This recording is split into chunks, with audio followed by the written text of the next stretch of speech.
Very good morning, everyone. My name is Elina Pirjatanniemi. I'm professor of international law here at Akademi University, and also the director of the Institute for Human Rights, which is the host organization today for our workshop. This is a RECONNECT workshop, and you will hear after a while a little bit more about this Horizon 2020 project. And we have had the privilege to be one of the work packages within this very nice consortium. We have been responsible for the work package focusing on migration, which is also the topic of today's workshop. Rule of law, democracy, and migration is a triangle, which is very interesting, and I'm quite sure that we are going to have fantastic workshop today. It would have been wonderful to have you here in Åbo, Turku. We have a very, very nice wintry day, -4, and snow also in the southern parts of Finland. But I'm quite sure that this virtual format will serve us also very well. The main responsible for the organization and planning of the seminar today has been our postdoc researcher Katri Gadd, and I'm going to give the screen or floor to her soon. But I would like to really thank the team in Leuven, Nadia and others. They have been, again, very helpful and supported us all the way. And I would actually want to use this opportunity because the RECONNECT project is coming to an end, unfortunately, towards the spring. I would really want to thank Professor Jan Wouters, the coordinator of this consortium. It has been such a pleasure to work with you and cooperate with you. I'm a great fan of your team. Your academic dedication and dedication to quality is fantastic, and also the professional management of the teams. It's very nice and always friendly, quick, and responses are quick and friendly and so forth. So it has been very safe. These are greetings from my whole team, that it has been very safe to be on board with you as a captain. So that was important to emphasize in the beginning, because we don't know when we will see again. But now I will give the floor to Katri, and I wish you very welcome again to this seminar, and let's have a very intensive and effective working day. Okay, Katri, the screen is yours. Thank you, Elina. I want to wish you also, for my part, very welcome. And Jan, I remember when we met in Israel, I promised to organize a workshop here in Turku. We Finns, we tend to keep our promises, so we have not forgotten it, nor have we broken it. This is just a postponing as we are facing a bit challenges, but we have not forgotten it. So let it be in the near future, hopefully. So we will talk about mainly our RECONNECT results in the other part of the program for today.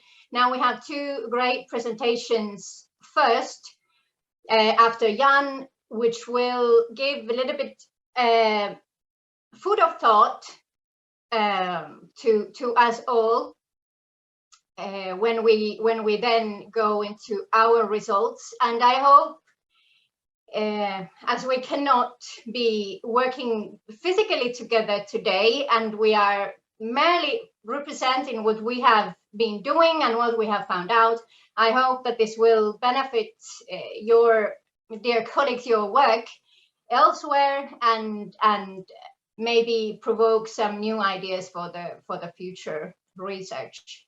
But I will give also floor to Jan now.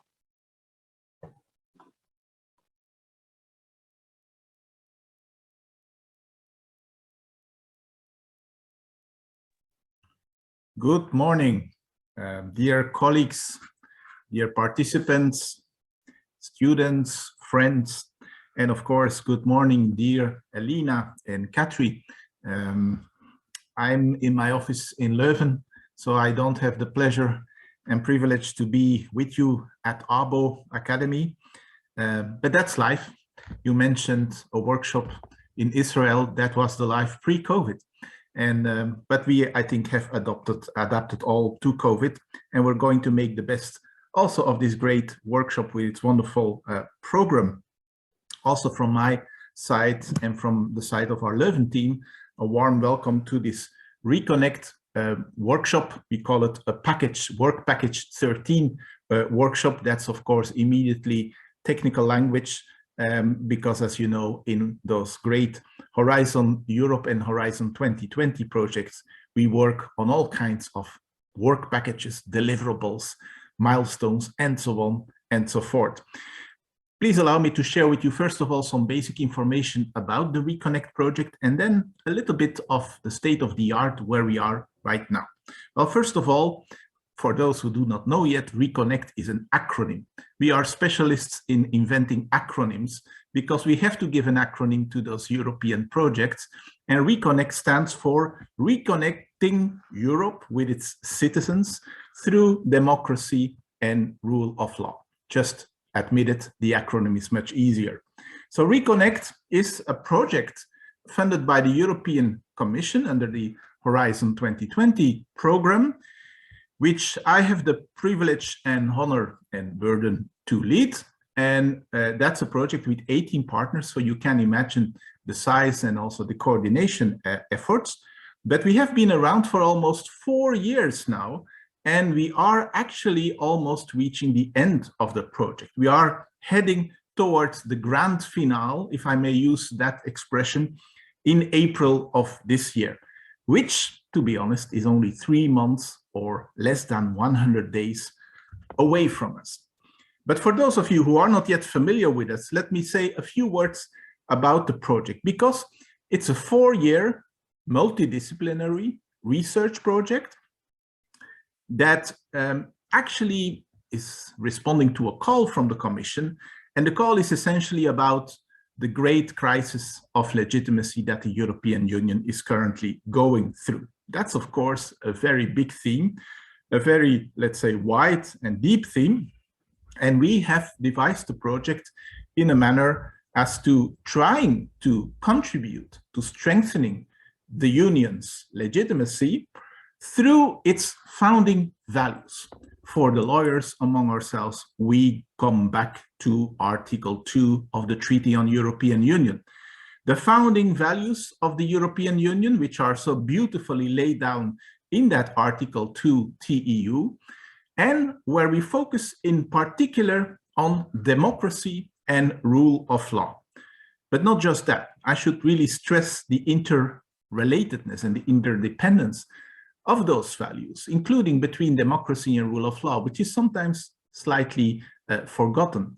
I should stress that interdependency because we have also promised to take a look at democracy and rule of law as ways to really strengthening the EU's legitimacy and its bonds with its citizens, but that we should never forget the other values, in particular solidarity and justice, which are also laid down in Article 2, and where we have seen that, especially in recent crises, think of the Eurozone crisis, think of the migration crisis, that those issues, the sense of solidarity or lack of solidarity, the sense of justice or lack of justice in policy solutions, that those are also extremely important. I should not, of course, forget to mention human rights, which are, as you know, a bit of a triangular, or some would say at my university, a kind of trinity with rule of law and democracy.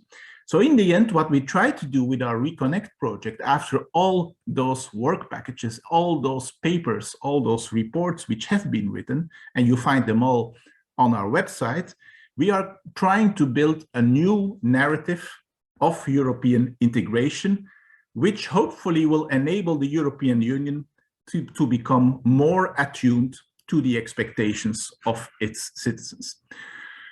What does the project promise? I quote from our Bible, which is the grant agreement which we have with the European Union. We promised a new narrative for the European project, which comprehensively rethinks the interrelations between the different spheres of governance of EU integration: economy, law, politics, society, security, and so on. And we rethink that from the point of view of democracy and the rule of law. Now, with the work done under the RECONNECT project in the past 3.5 years, we are basically aiming to land what we call a new narrative on democracy, the rule of law, justice, and solidarity. And we want to do that by the end of April, as I said. The goal being to reconnect the political and governance, or if you wish, institutional dimension of the EU with the social concerns and claims of the citizens, and thereby reformulate and reconcile a variety of what we call justificatory discourses: democracy, rule of law, solidarity, justice, for the European project. With that ambitious goal in mind, I would like to share with you some of the most current things that we're doing, the state of affairs. Our latest extensive report, which you find on our website, is called Communication Strategy of the EU for Best Practice and Policy Recommendations. It's written by our colleagues Victor Kazai and Petra Bart from Central European University. And there, that is a great report. It's on our website. I really recommend you reading it because it essentially brings together the main findings of our research from all the different work packages that we made.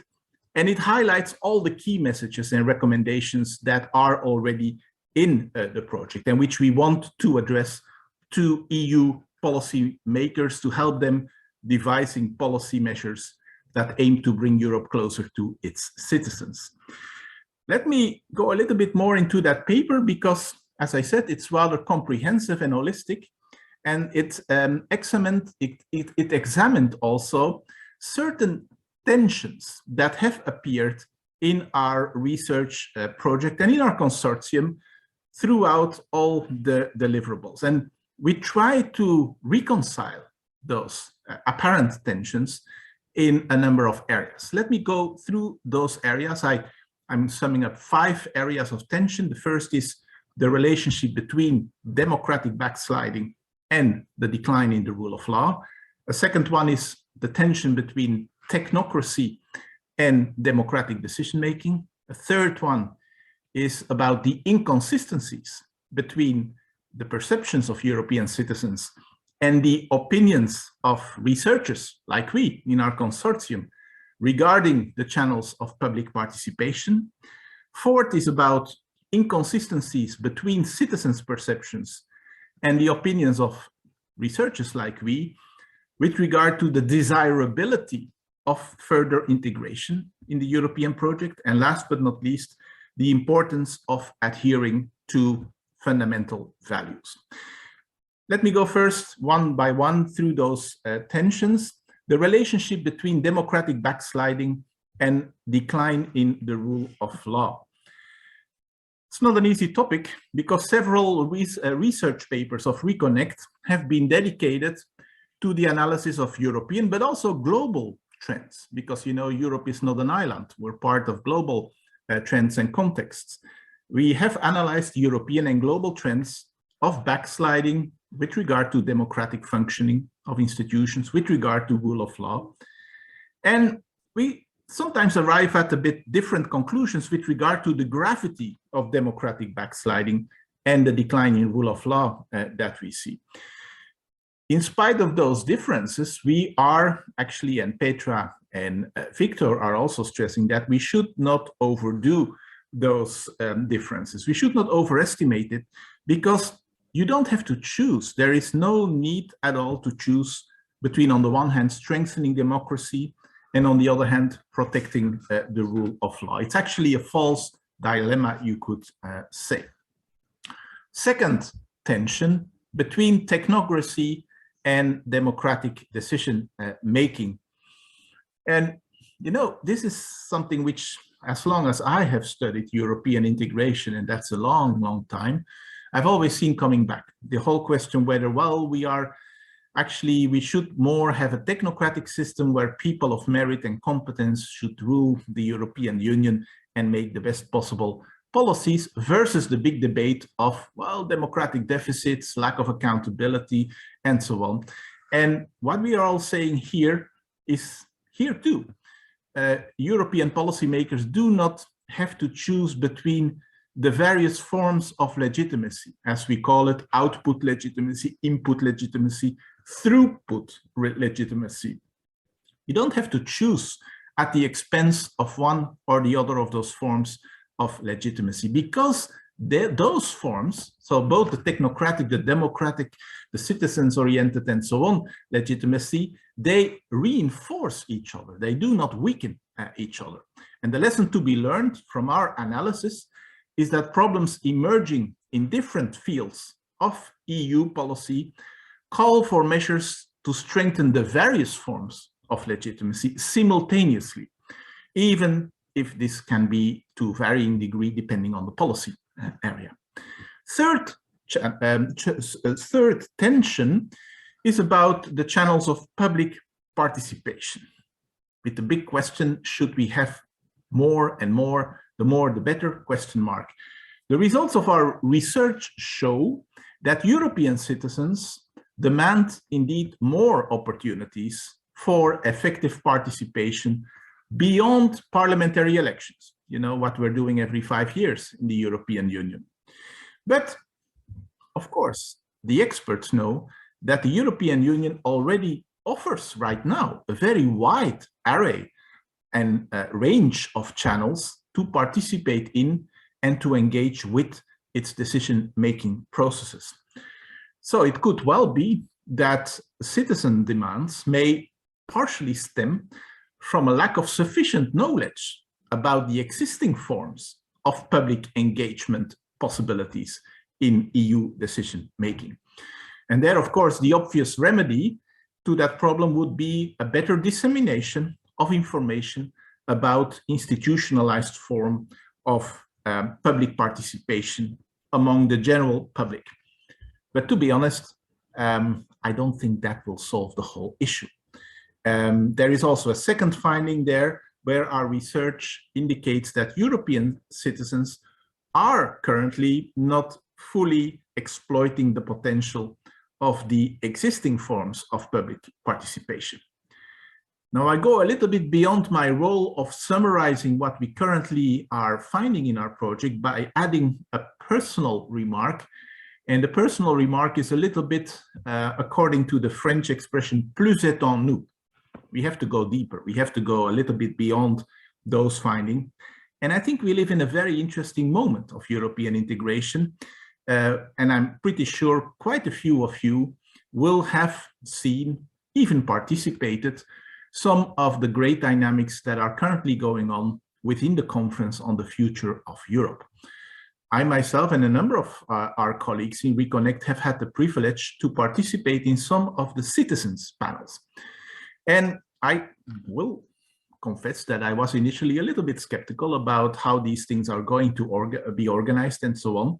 I must confess though, and I've heard the same comment from quite a number of colleagues, also outside of our consortium, that actually those citizens panels were very often a great experience, and that it was quite remarkable to see how through such processes of rather randomly selected citizens without any specific, let's say, expert knowledge on European integration, you saw nevertheless very sensible things coming up, proposals, recommendations, and discussions that, in my view, were really, really worthwhile and actually much more nuanced than you would expect at first sight. So one of my questions, and this is one of the things which we have to discuss in the next 100 days, is there not a good cause for doing something of what I would call a light institutionalization? That's my iPhone. That we do a kind of light institutionalization of citizens panels. It's a question mark to be discussed among our consortium members and with you, the participants, of course. Fourth tension area, the question of further integration in Europe versus status quo. You could, of course, add yet another versus, and that is maybe giving some power back from Brussels to the national levels. But that's indeed a big, big challenge. And the whole question is, of course, how shall we increase the legitimacy and use enhanced legitimacy of the European Union, it's difficult. And not just because within the consortium, some of our researchers do have somewhat divergent views on the desirability of transferring more competences to the European Union level. But we have also, thanks to our Münster colleagues, we have carefully looked into opinions of European citizens in a great number of member states, and opinions are really divided and tend to go rather, and I should be careful not generalizing too much or simplifying too much, but that it's rather going towards a preference for something of a status quo. And that's, of course, for us, the researchers, a bit of a dilemma. It's like, where do we want to go? Just the status quo, because that's the most konsensfähig with citizens, or should we still, in certain areas, depending on our research findings, suggest some, say, venues for deeper and further integration, and then how to schedule that? You know, transferring new competences to Brussels is not a very popular idea, even in areas such as health, where we have seen with the pandemic in the past 2 years that there are very good reasons to have somewhat more European integration. So difficult question. And again, the next 100 days, we will really discuss this very thoroughly within the RECONNECT project. Last but not least, citizens' opinions versus adherence to fundamental values. We have been looking empirically at the perception of European citizens of those fundamental values that I mentioned, Article 2 TEU. And to be honest, that kind of, story, that discourse of fundamental values is a very fertile ground for a justificatory narrative for the European Union and its policies. But we have also found in some of our research that European citizens do not necessarily identify certain problems that they see in their daily lives in terms of those fundamental values, or as a challenge or a threat or even a violation of some of those fundamental values. Now, we are tending to say that, although that may be the case, that this should not lead European policymakers to treat those fundamental values as being of secondary importance. Our research has also shown that it is very important to portray an appealing image of the European Union to the people in order to reconnect the Union with its citizens. And that is why, for instance, one of our deliverables has observed that a communication strategy or a narrative that focuses on the European Union as what I would call a defender against global threats, can be the climate crisis, obviously, but also migration, international terrorism. And let's face it, right now, with what is happening at the eastern borders in Ukraine and so on, also security and defense, that, focusing on the EU's role, and I would add responsibility as a defender against such global threats. In the words of French President Emmanuel Macron, une union qui protège, as he said it so greatly, that promises to be quite successful in developing this new narrative for Europe. This being said, there's always need for caution, because we should make sure that EU policymakers would not fall prey to a populist propaganda for the sake of their own popularity. Now let us come to the subject matter of today's workshop. As I said, in the past 3.5 years, RECONNECT has aimed to explain the EU's legitimacy crisis by focusing on all these mismatches between the Union's democratic and rule of law principles, the practices of the institutions, the practices in the member states, and how all of that is being viewed by European citizens.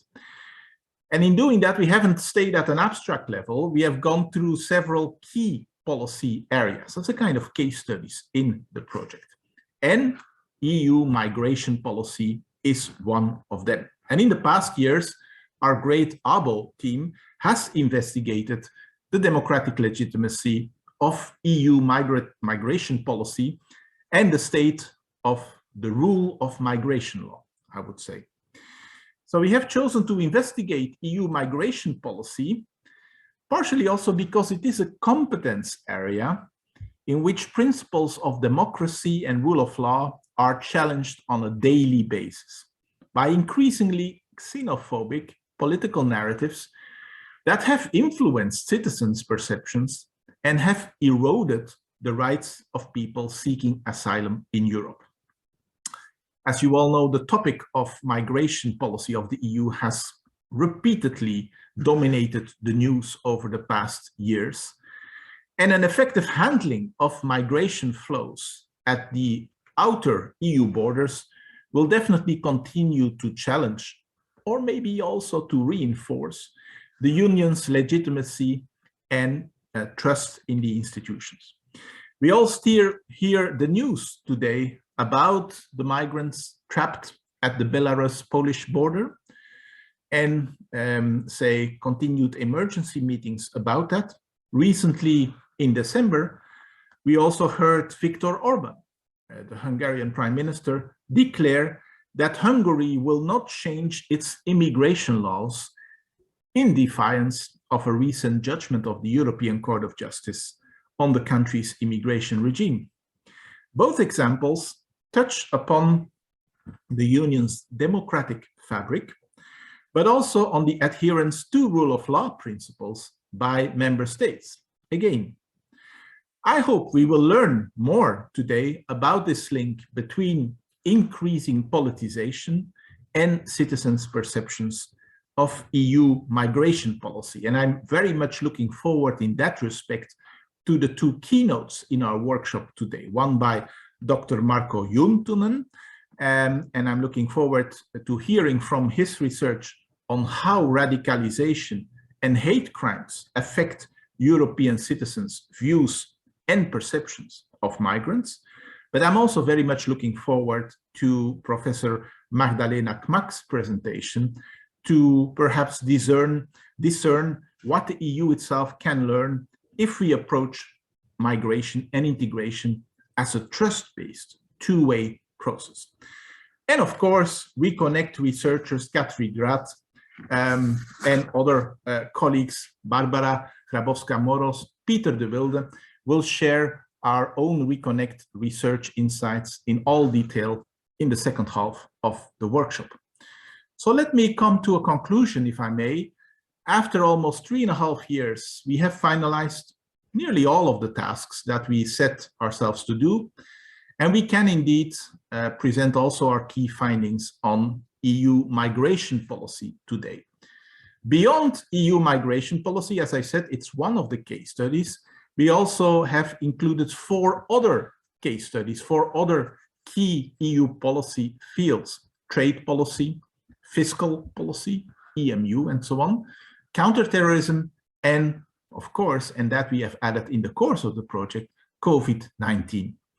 And we have indeed already presented some of our tailor-made policy recommendations to European policymakers in those other fields. Now, while RECONNECT is approaching its final apotheosis, if I may use that term, in April, we are currently working hard crafting 2 central papers that build on the research insights of all the work packages of our project.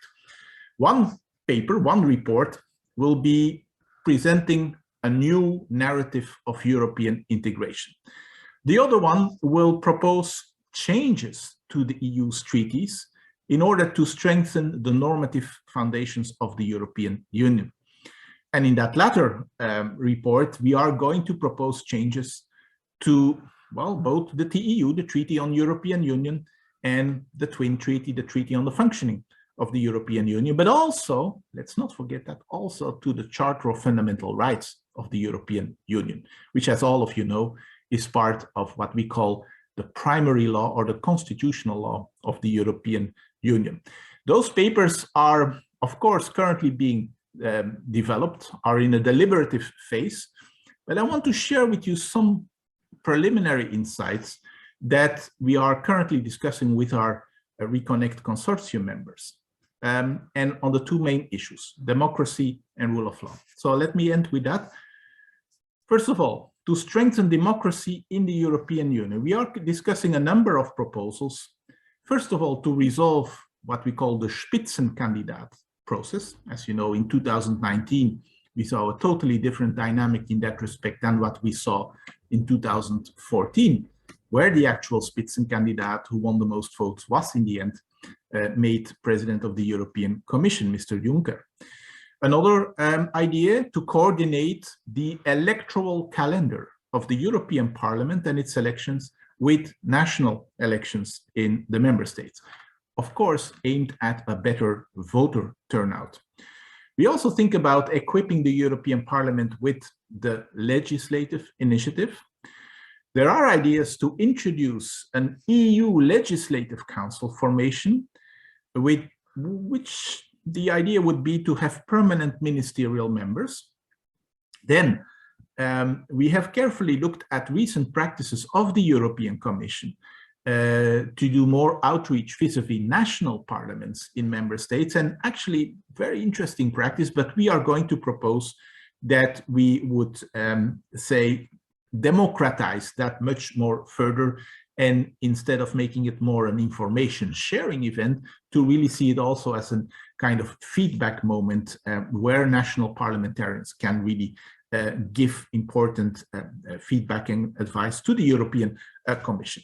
We're thinking about proposing to establish an EU democracy framework, maybe to establish an EU constitutional council with jurisdiction over issues of competence and subsidiarity. You know, these are heavy things, so we really have to properly discuss that.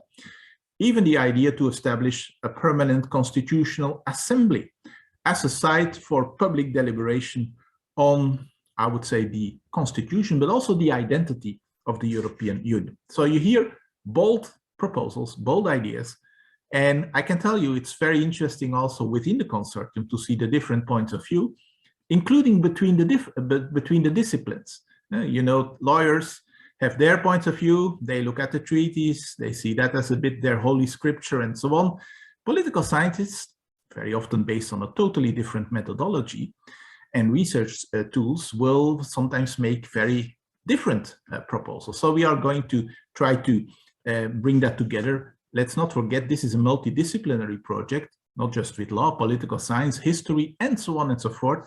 So we're really trying to bring that to a balanced end and conclusion. Last but not least, in the realm of the rule of law, there are some bold proposals in the waiting. We would propose to amend EU legislation to beef up sanctions and legal consequences to rule of law backsliding, specifically focusing on amendments to Article 7, the nuclear device, as some call it, of the Treaty on European Union. The articles also, the treaty provisions regarding infringement proceedings brought by the European Commission or by member states against each other. And we may propose a new form of what I would call an individual complaint mechanism, as well as a new channel for national judges to refer questions to the Court of Justice of the European Union. All of this requires a lot of further explanation, but that is exactly what we are currently developing in our papers. In realms such as economic and monetary policy, we suggest to, well, make some reforms, including on the Eurogroup's ways of working and acquis.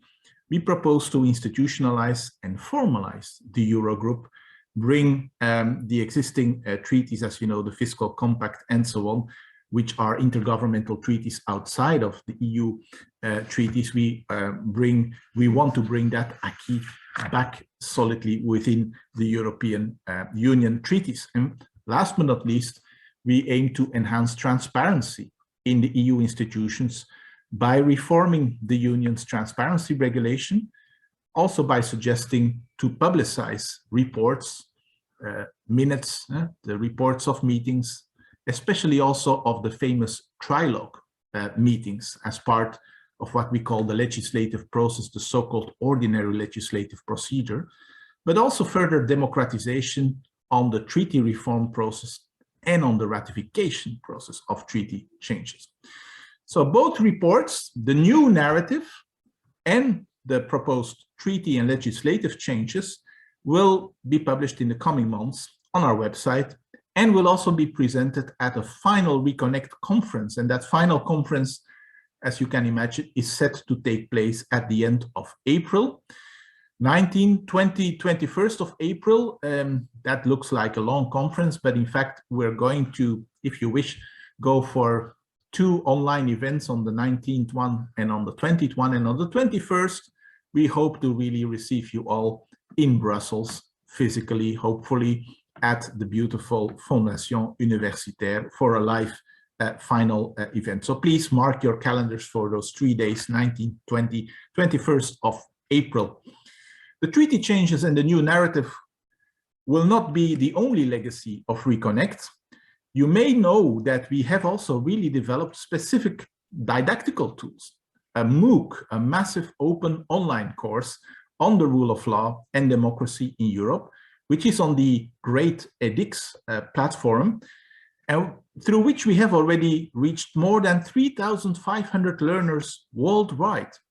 And you can still follow up, you can still sign up to it throughout 2022. It is an introductory course, so it's not something for the ones who have already far advanced in EU law. It's an introductory course for students, professionals, and lifelong learners, very important. So I can warmly recommend that MOOC, and you see already a reference popping up in the chat box. Last but not least, for the younger European citizens, we have just tried to go the extra mile by having, with our great partner, the Bingham Center, having youth info sheets being developed. And they have just been launched. And they are really designed to explain European values to young people, aged 9 to 12, aged 13 to 16. And the info sheets for primary school to secondary school students help them learn about such more abstract notions, such as democracy, the rule of law, and certain key topics of interest, including what is the EU, what is democracy, what are human rights, what are children's rights, and so on and so forth. I personally find those info sheets really, really great, and I will encourage all of you, in particular our consortium members, to contribute in not just reading it and sharing it, but also in spreading it ever more around. There is also an info sheet coming besides on EU migration policy, which we will add very soon. So dear colleagues, dear participants, let me end by saying that I'm very much looking forward to today's interventions and your questions. I would like to thank you very much for your attention, for your continued interest in our RECONNECT project. And I'm now very happy to give the floor back to Katri. Thank you. Thank you very much, Jan. And I hope you all make your notes, those 5 points that Jan made. They are really much present in our discussions later on. And these proposals that he mentioned, I hope that when you hear our guest presentations and then our findings, you reflect those proposals and see how do you think that they fit, given the results that we have already gotten. Now I would like to present you Magdalena Kmak. I am really happy that you could come to join us today. Magdalena is a professor in minority studies here at the Akademi University. She's also a university researcher and team leader in a sub-project, Migration and Narrative of Europe as an Area of Freedom, Security and Justice. And this is one of the main things why I thought that it would be great to have you here. This project at the Center of Excellence in Law, Identity and European Narrative at the University of Helsinki. Magdalena is currently focusing in her research at least to conceptualizing irregular migrants as a new minority group in Europe and the epistemological role of exile for law. And she has recently received very competitive funding from the Strategic Research Council within Akademi of Finland, Mobile Futures, which is very much related to our RECONNECT project. So welcome, Magda. It is really nice and interesting to have you here with us. The floor is yours. Thank you so much, and thank you so much, Katri, for the introduction and for invitation to speak at this workshop today. And what I will do today, I will discuss the premises of this new research project that Katri has just mentioned, titled Diversity, Trust, and Two-Way Integration, and which we shortly call Mobile Futures. And I'm particularly glad to be here today because I see a significant connection between the RECONNECT project that is just about the end and the Mobile Futures we just have started, that concern what Professor Wouters just said, aims to reconnect institutional dimension with the societal spheres, if for a much of a smaller scale, as we are only 4 institutions in the consortium that I lead. But let me first give you some background on Mobile Futures project, and let me start with the call, because I think it's also important to understand the background from where we are coming from. So the project is funded by the Strategic Research Council, established within the Akademi of Finland, and is a response to the demography program call. The Strategic Research Council funds research with the aim to generate a societal impact and to seek concrete solutions to challenges that require multidisciplinary approaches. And the project got funding last autumn. So as you understand, I am not going to present any findings today. And I'm really sorry, Professor Wouters, that I will not be able to do that, but perhaps in a couple of years, I will be having something more to say about it. So instead of my findings, I will tell you more about the demography as an entry point for the project, and then the main goals and the theoretical departure points for the project. So within this demography program, the aim of the project is to provide a research-based solution for adapting to demographic changes and challenges, such as population aging and the decrease in the number of the working age population. And in the call for research proposals, the Strategic Research Council asked, among others, the following questions that oriented our research idea. How could society structures and working life be more open to the multi-generational population and the diverse skills of people of different ages? And crucially, how can we strengthen good demographic relations as well as understanding and cooperation between people at different stages of their lives, from working life to private life? And one of the possible focus areas were, of course, international and internal migration. So we responded to this call by proposing a research project that will critically focus on the role of international migration in responding to demographic challenges that Finland faces. I will mention why we chosen a critical focus in a moment, but let me first give you the entry point into the question of the relationship between migration and demography and the problems it entails. So why focusing on international migration? So according to population projections, Finland's population will start to decrease in 2030s. And without international migration, this process would have started already a few years ago. Indeed, migration has already changed the demography of Finland, as the country's population growth has been mainly due to increase in migration. While Finland has become demographically more diverse through migration, and it's to be expected that this trend continues, it is first of all unlikely that migration can be the only response to the population aging. And even though it can potentially help to remedy the population decline, but this would need to happen at considerably higher scale than it is today. For instance, while migrants are typically younger, the increasing life expectancy of the population means that migration rates would need to rise considerably to offset population aging. Furthermore, an increase in the working age population through migration helps only if migrants' employment rates are high. So as we know, within the EU and the Nordic countries, including Finland, the Nordic countries, including Finland, have one of the largest employment gaps between the native-born population and migrants from outside of the EU area. And Finland has difficulties in keeping highly skilled migrants who came here because of structural racism and cultural and societal exclusion. However, I wanted to highlight here that we do not aim to perpetuate this discourse in which migrants are welcomed because they are supposed to solve all our problems. Our approach is mobility-oriented, where, following Thomas Nail, it is the figure of the migrant rather than citizen that should be considered as dominant political form of subjectivity. If we accept that everyone and everything is mobile in principle, we can shift thinking about demographic challenges from treating migration instrumentally towards building good relations in society as a whole.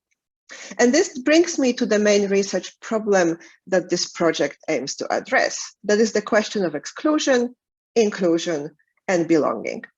And as European Commission in its recent report on demographic change underlined, demographic change is about people and their lives. It is about what we do, how we work, and where we call home. It is about our communities and the way we all live together, embracing the variety of peoples and backgrounds.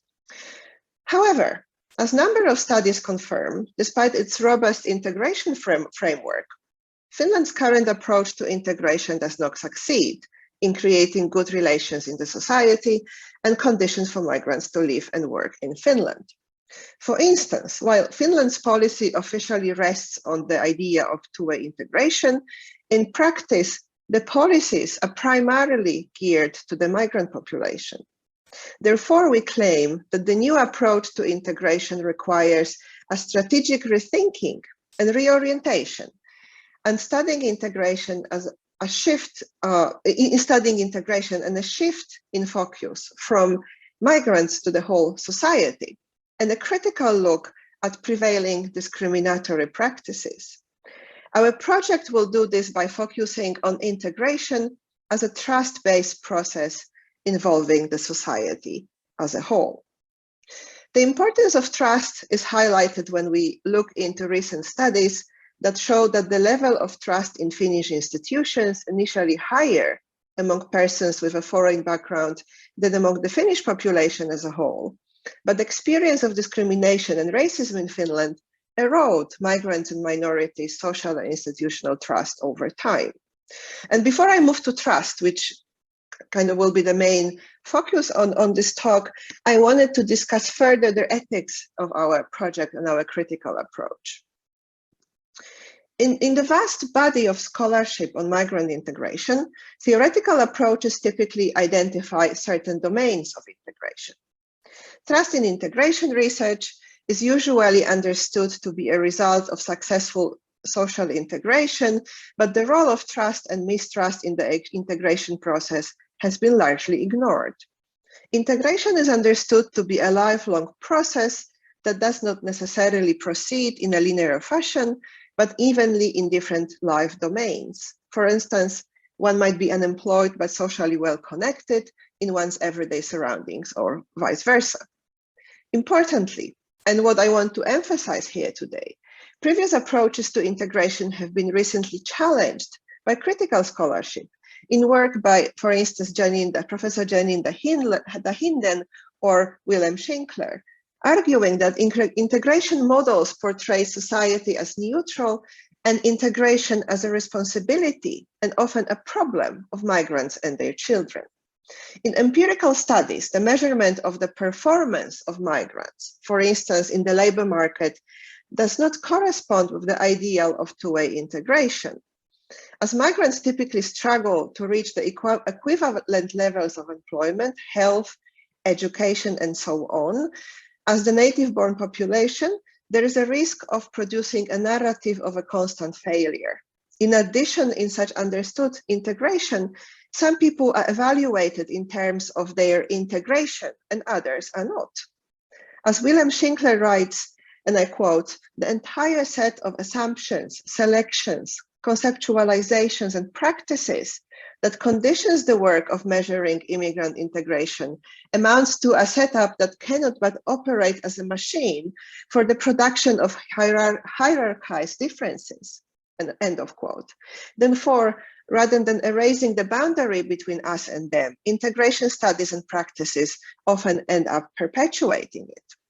So the aim of our project is therefore to contribute to the knowledge that would affect public discourses and enable forms of life outside the registers of these hierarchized differences. The white saviorism and dominance and lead to the demigrantization of integration. Drawing from the critical approaches to integration, we argue, therefore, that we need to approach integration more holistically as affecting the society as a whole. Society is not a neutral setting where large processes such as demographic changes take place. Societal changes are needed to build more inclusive society. And we argue that the focus on social and institutional trust allows scholars and practitioners to consider integration as a truly two-way process. Trust in itself is a two-way process. It involves the truster and trustee, which are individual, group, or institution. Trust can be defined as a positive feeling about or evaluation of the intention or behavior of another. And it can be understood to comprise three elements: reciprocity, expectation, and knowledge. It concerns reciprocal interaction, meaning the relationship between the truster and trustee. And it is a state of expectation towards the trustee's possible yet uncertain responses or acts built through knowledge acquired throughout life. In this context, we conceptualize integration as a gradual reciprocal process of increasing intergroup and institutional trust. It is a process where trusters, who are either migrants or native-born people, acquire expectations and knowledge about individuals, groups, and institutions' actions, and based on these experiences, form ideas, emotions, and beliefs about their position in society and vis-a-vis other societal groups. Successful integration means that trusters gain experiences and information that support their sense of inclusion and belonging in society, both at the local level, in everyday surroundings, and in society at large. Mistrust, on the other hand, both institutional and social, is a central mechanism preventing integration. We argue that the focus on such domains as law, information, labor market, and everyday encounters, which form the focus of our work packages, allows the study of integration as a process of building social and institutional trust. We examine social trust both as generalized trust towards anonymous others or particularized trust in the more specific others, such as in-group members. In addition, social trust is widely understood to be an important heuristic that people use to navigate the numerous daily interactions with other people. Institutional trust refers to mistrust or trust towards the institutions, organizations, and other societal structures, such as law, which are always constituted by people operating within these institutions and structures. Through the work packages, which I will tell you more about in a moment, we want to produce rigorous research about trust building in different spheres of life and practical ways of tackling situations of social and institutional mistrust. So how we are going to do this? We will construct a multidisciplinary approach to the study of trust with eclectic choice of methods and focusing on the variety of spheres where trust is studied, varying from law to everyday encounters. We will apply both qualitative methods, such as discourse, narrative, and content analysis, ethnography, doctrinal, socio-legal, and critical legal methods, various interviewing techniques, and participant observation but also quantitative methods, quantitative content analysis or surveys.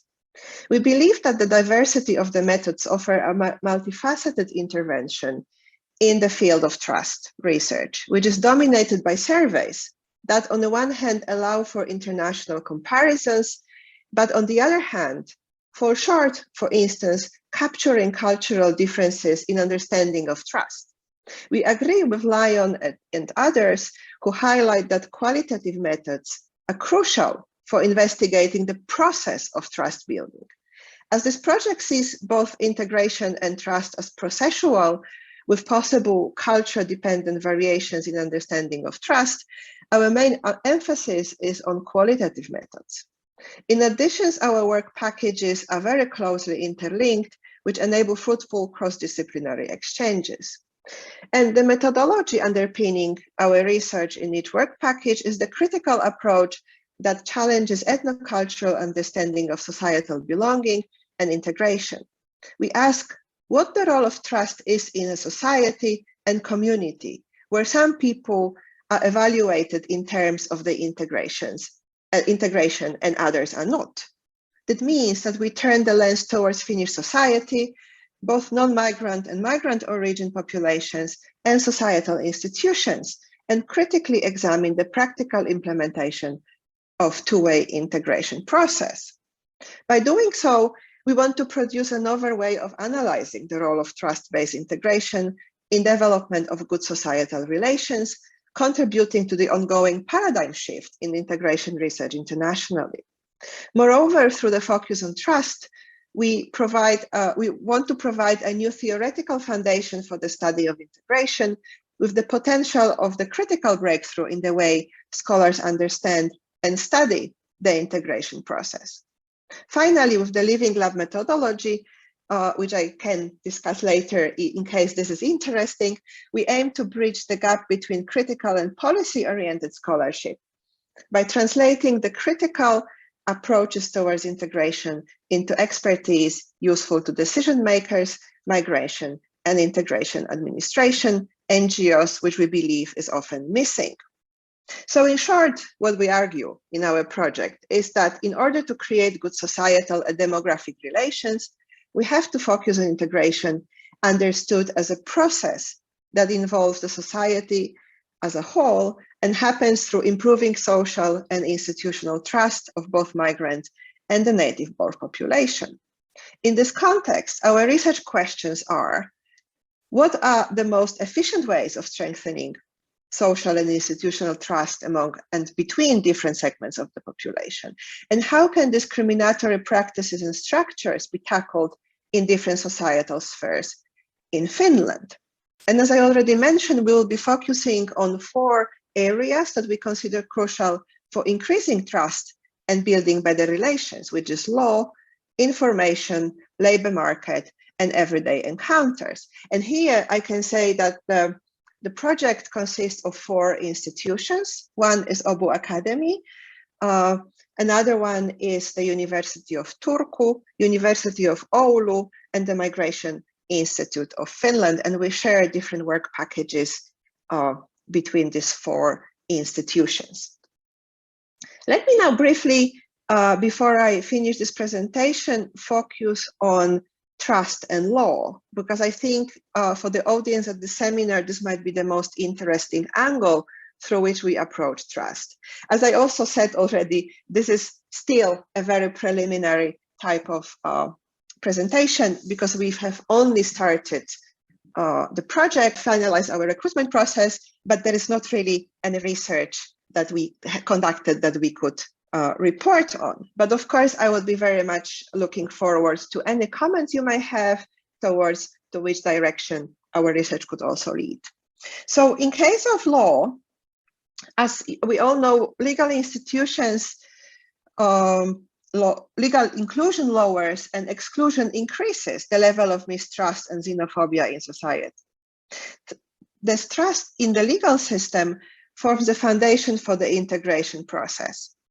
And what we want to examine is how trust and mistrust are transmitted and constructed in the legal processes that make moving and settling into Finland possible. It scrutinizes how the implementation, what we want to scrutinize is how the implementation of the existing national legal regulations and Finland's international human rights obligations intertwine with institutional trust.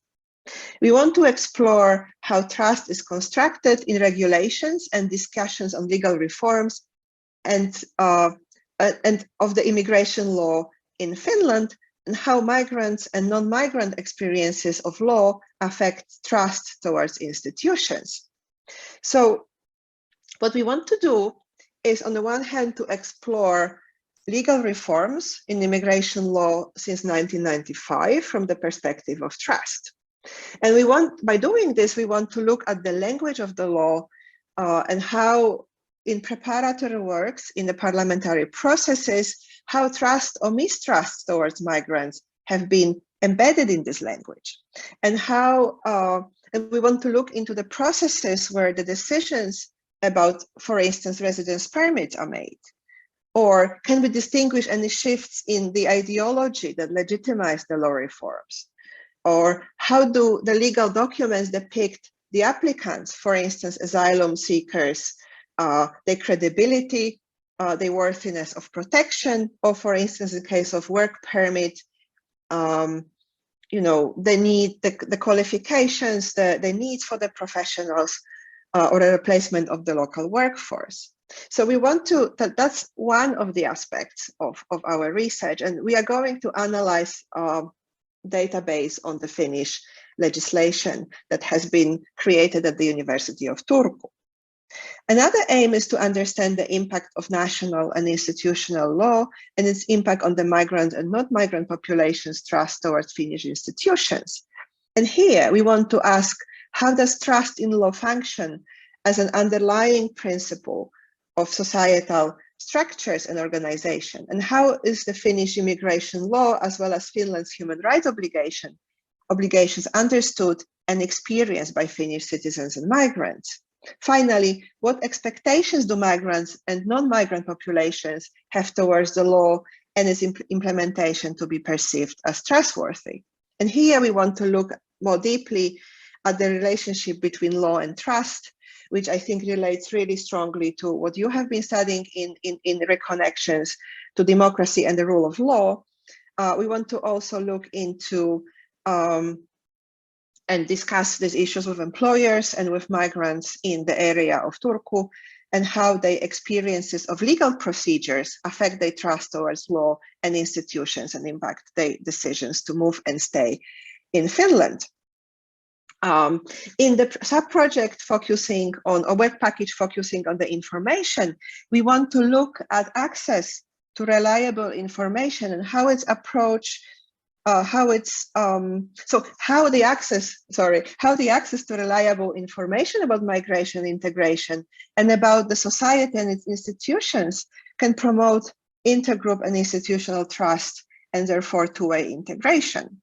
So the work package integration will look at trust in information and expert knowledge by critically examining how knowledge is produced and distributed from two perspectives: the relationship between social and institutional trust and views of migration-related issues, and the relationship between media information literacy, integration, and institutional trust. Then work package focusing on trust in the labor market was to focus on demographic challenges of the future welfare state, which we believe are very intimately tied to the issue of work. And building trust and reducing structural racism are key to a more inclusive labor market with equal career opportunities. And ultimately, the socio-cultural developments also influence how Finland is attractive as a destination country, and also as a willingness of Finnish employers to increase the people, or kind of increasing the number of migrants that they want to employ. Societal trust motivates an individual to participate in the labor market, and conversely, discrimination creates experiences of injustice, precarity, and mistrust. And for that reason, the work package focusing on the trust in the labor market focuses on trust building in the labor market and interpretations of structural racism among the key stakeholders in this process by studying different groups of migrants and employers. And finally, the work package focusing on trust in everyday encounters approaches two-way integration by focusing on everyday encounters of people of diverse backgrounds in selected neighborhoods in Turku and Oulu. It focuses on place attachment, the emotional ties and social and material connections that people build to the place as a crucial component of integration, because place-bound social integration play a key role in development of trust.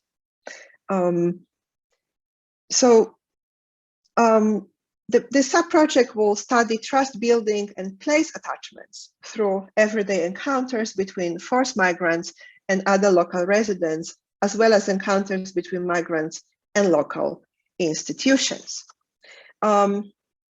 So of course, as you see, we are attempting to, and hope we succeed, to make this project both scientifically and societally relevant.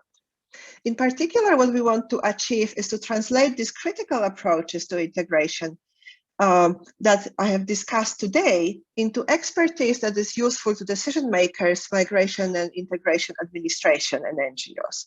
And we will do it by employing the Living Lab methodology, which means that we will develop the research together with the project collaborators, as well as different practitioners and NGOs working both in Turku and Oulu. We are now in the process of setting up our website, so I cannot really direct you anywhere, but if any of you would be interested in joining our mailing list, please be in touch.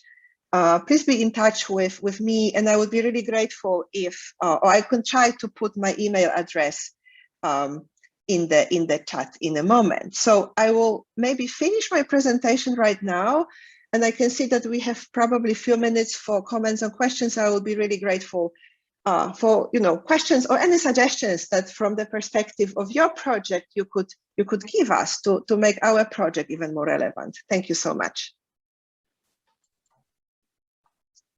Thank you very much, Magda. That was interesting.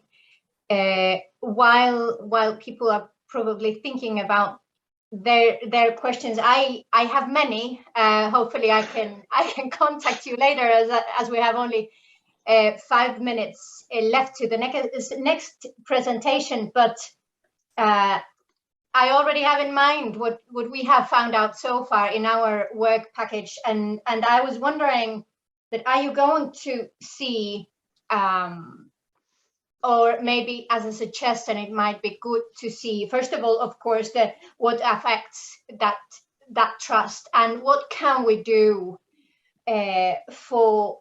what can we do to tackle this conscious creation of mistrust, what we see, because it is somehow one of the most alarming results we have had, which we will come to later. But somehow this mistrust, which is not only related towards European citizens' mistrust towards migrants and migration overall, but also towards institutions, and I think that is not a good path, and it is really much related to this possibility to create two-way integration, I think.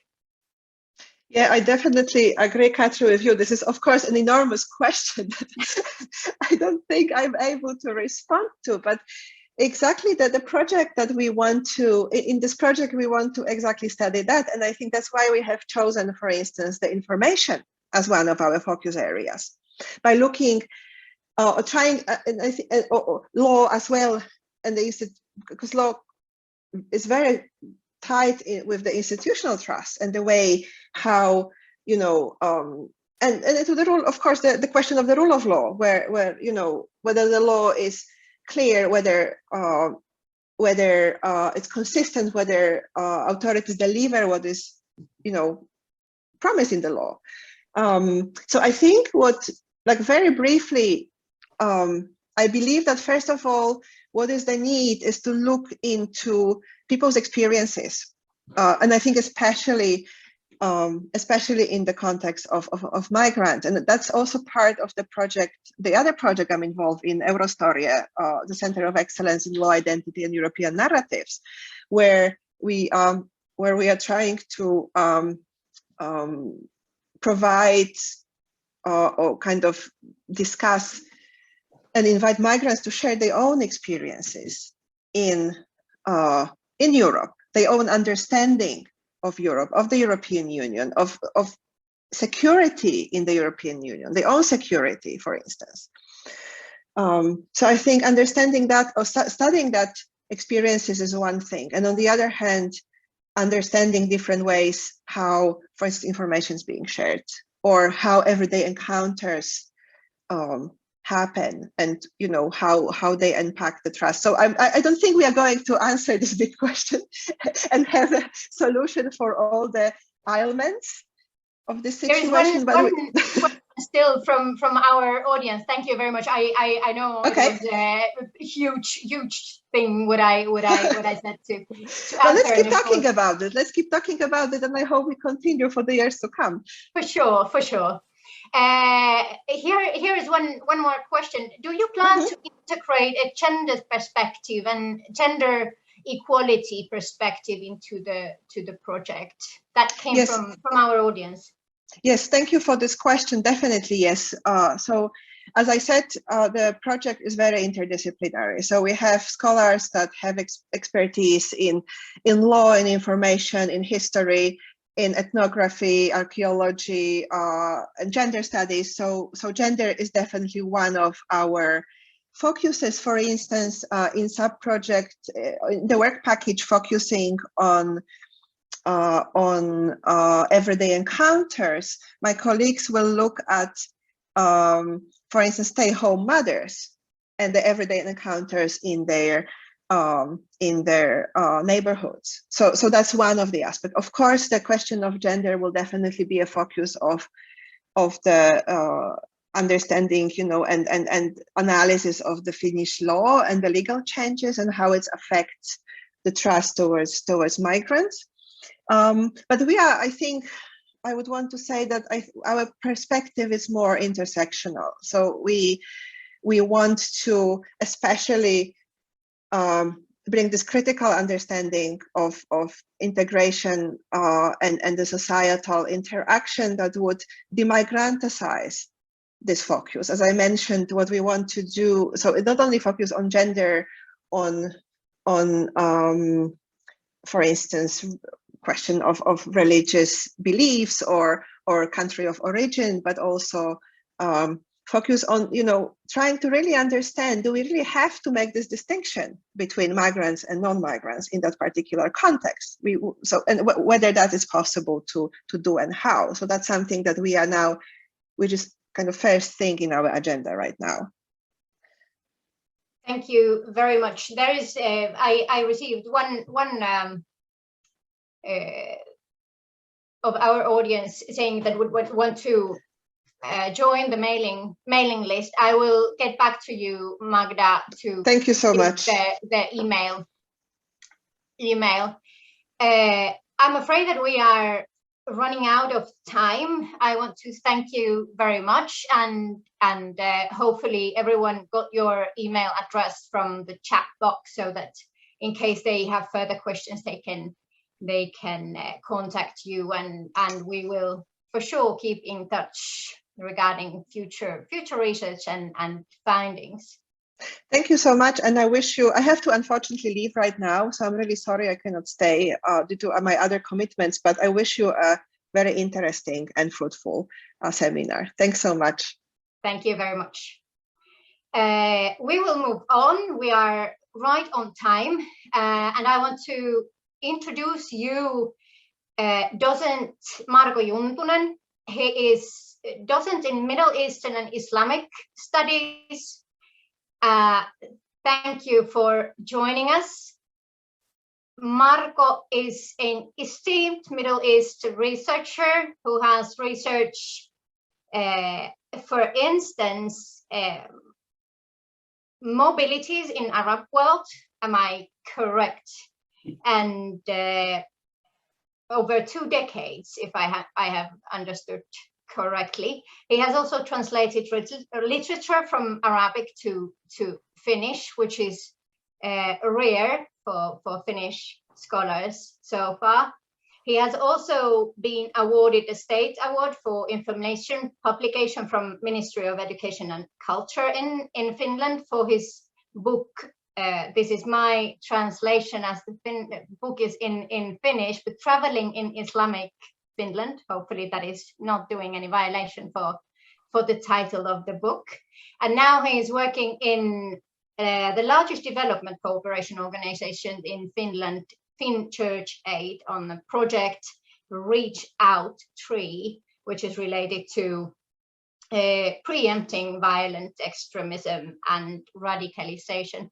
I am super thankful that you could join us and looking forward to hear your presentation. You are welcome. Thank you, Katri, for those kind words. Almost makes me blush. Good that I have this light coming in so that you won't see it. But thank you for the invitation. Today, I'm going to focus on recent changes in the operational environment of violent extremism and hate crime, and how the situation, this changing atmosphere, is reflecting on the houses of worship. I'm going to draw on 2 recent research projects that we have carried out in Finn Church Aid and a network of traditional religious peacemakers that is hosted by the Finn Church Aid. First of this project was focusing on prevention of violent extremism and community and family level interventions that have been carried out in 6 EU countries. We were focusing on Netherlands, Belgium, Germany, Denmark, Finland, and UK. And then the second one, SOAR project, SOAR project, which focuses on security and safety of houses of worship of 6 major religious groups in 6 EU countries. Being an ethnographer, this COVID time is particularly painful for me, because in both projects, I had the hopes of going and visiting people who actually do in practice prevention work in these target countries. And now over the last year, I was hoping to visit these 6 countries and visit mosques and synagogues and churches and Hindu temples in order to hear firsthand experiences of the security situation. But unfortunately, everything has to be done through Zoom and other electronic applications. So I'm lacking this, this ethnographic grip to the present day reality. But hopefully I can throw in some interesting ideas for further discussion. Okay, so Europe's religious map is today more diverse than ever, and the right to practice faith and to maintain and communicate religious beliefs are fundamental human rights, as we all know. However, the recent incidents of hate crime and vandalism targeting houses of worship across the European Union countries indicate that the religious freedom is far from entirely protected. Attacking a religious site indirectly attacks the whole community. Ideological and political impact is multiplied, as the attacks often receive significant media attention, which may inspire others to commit similar crimes. Many of the attackers have studied the actions of others and sought validation for their motives. Hence, the attacks tend to come in clusters. So we can say that they are socially contagious. For example, in New Zealand, after the Christchurch mosque shooting in March 2019, at least 6 incidents occurred around the globe very shortly afterwards. 2 of them occurred in California, 1 in Texas, 1 in Norway, and 1 in Germany and Indonesia. And they were clearly inspired by the bombing, the attack in Christchurch, and the manifesto written by the perpetrator. Similarly, in France, dozens of mosques were assaulted, some of with fire bombs, grenades, and gunfire following the Charlie Hebdo attacks in January 2015. Fortunately, although a small fraction of hate incidents perpetrated against houses of worship today reach such alarming proportions. But unfortunately, less severe hate incidents around EU occur daily. Yet they are hugely underreported. We recently had a seminar in our project.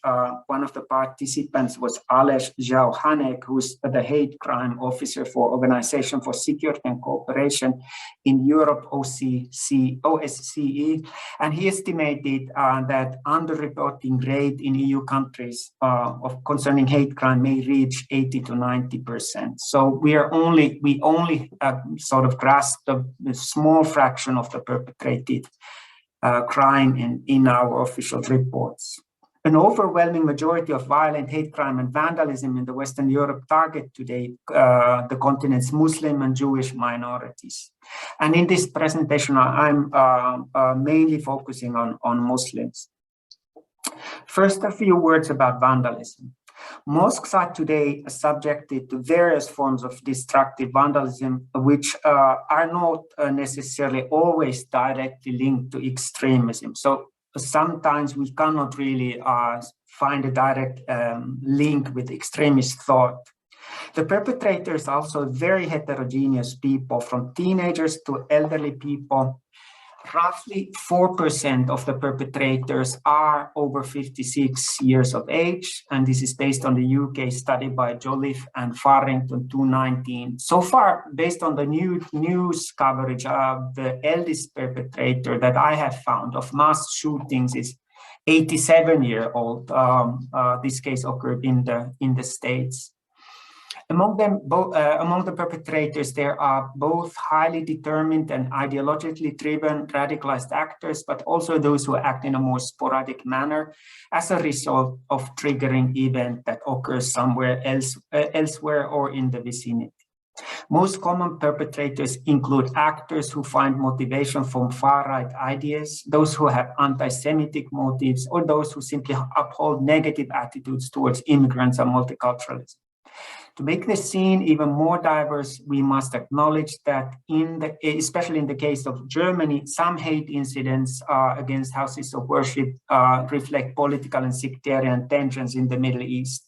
The Turkish PKK or ISIS or rival Muslim groups have perpetrated also violence against synagogues, churches, and in the case of, especially in the case of PKK and ISIS, rivaling Muslim groups. Most common incidents against mosques include today burning and damaging copies of the Quran, damaging property, painting facades of the mosques with swastikas, insults and xenophobic graffiti, leaving pigs' heads and bones at the site. This is very, very common in Germany, to my shock. Smearing front doors with blood and excrements, sending insult of red letters and electronic messages to the mosque communities, arson and attempted arson and bomb attack and attempted bomb attacks. So a few words about hate crimes. Hate crime is a very fluid term, the meaning of which is under constant debate among scholars and policymakers. Recent EU reports on the subject approach the term in the following manner. First, the term can be defined by its underlying motivations, which involve racism, xenophobia, religious intolerance, person's disability, sexual orientation, or gender identity. Second, the purpose of a hate crime is to abuse and attack dignity that is inherent to all human beings. Thirdly, human dignity can be naturally violated in multiple ways, involving a wide range of physical and symbolic forms of violence that can target individuals, groups, property, items, and sites of specific communal importance, among other things. Prejudices, biases, and stereotypes play a central role for the perpetrators as they choose their targets. The perpetrators of hate crime are motivated by a negative image of an individual or a group representing difference or foreignness. It does not ultimately matter to the offender who the individual victims are, as long as they are considered negatively different. A few words about the sort of changing ideological spectrum. I was in the end of December in a seminar with Paul Smith, who is a long-term UK hate crime specialist. And when we were talking about the changes in this extremist environment in particular, he said, in the past decades, the motivations and capabilities of offenders of hate crime were much clearer. The people were much more directly followers of a particular ideology. A kind of mixed ideology is more and more prevalent as internet has become the buffet table of ideologies. Offenders pick different parts of ideologies and thus create very unpredictable sets of boiling points. And these boiling points may occur in very unpredictable locations. And then he continued, I have never seen a more difficult time to understand, analyze, and even keep abreast of these ideologies as they have grown over the past years. As Paul Smith pointed out, the perpetrators are today a heterogeneous group of people without clear ideological home base. However, in public discourses, official state policies and reports, they still tend to link the most severe threat with particular ideological constructs that inspire the followers. For example, EU terrorism situation and trend report from 2021, it states, biggest security concern is Islamist motivated extremism. The threat of right-wing terrorism is also on the rise in several member states. As Paul Smith pointed out, many signs suggest that we are currently witnessing a change in the extremist operating environment in the Western Europe.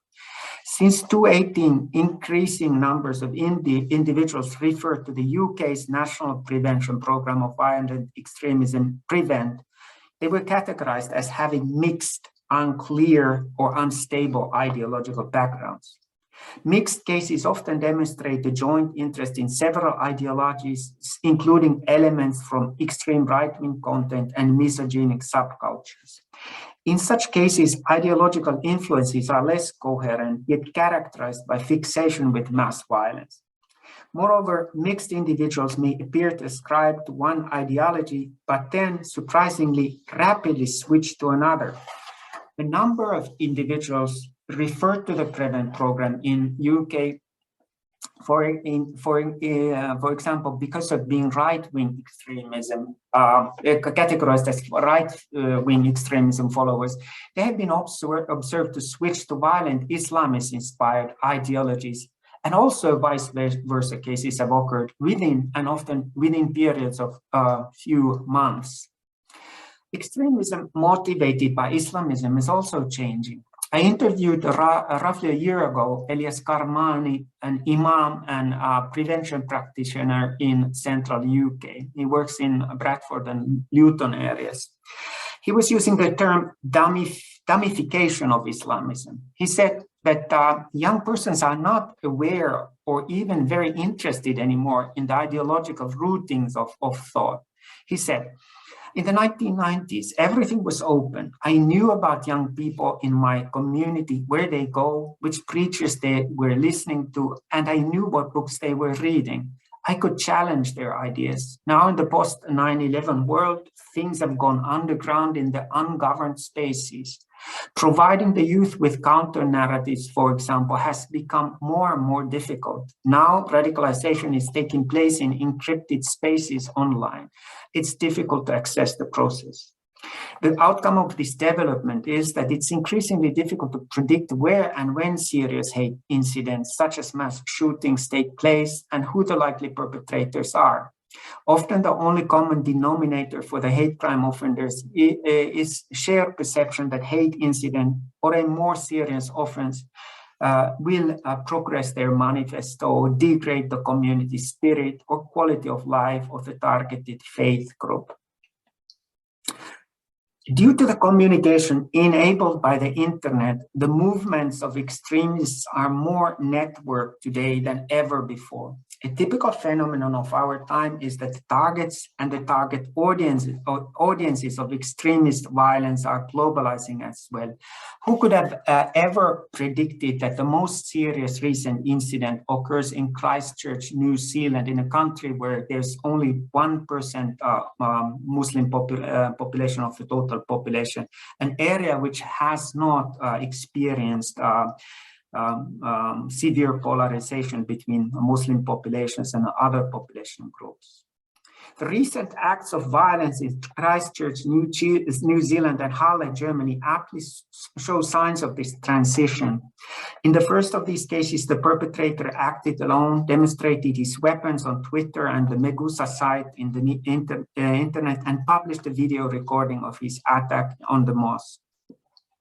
He also uploaded his manifesto to the internet, and in the case of Halle, Germany, a 27-year-old man sought to strike a Jewish center located in the city. He was prepared to shoot a video of the attack using camera that was installed on his helmet and to stream the act of violence on the internet. Like in the Christchurch case, this perpetrator referred to numerous video games and online subcultures in his online discussions, and he spoke openly about his planned attack.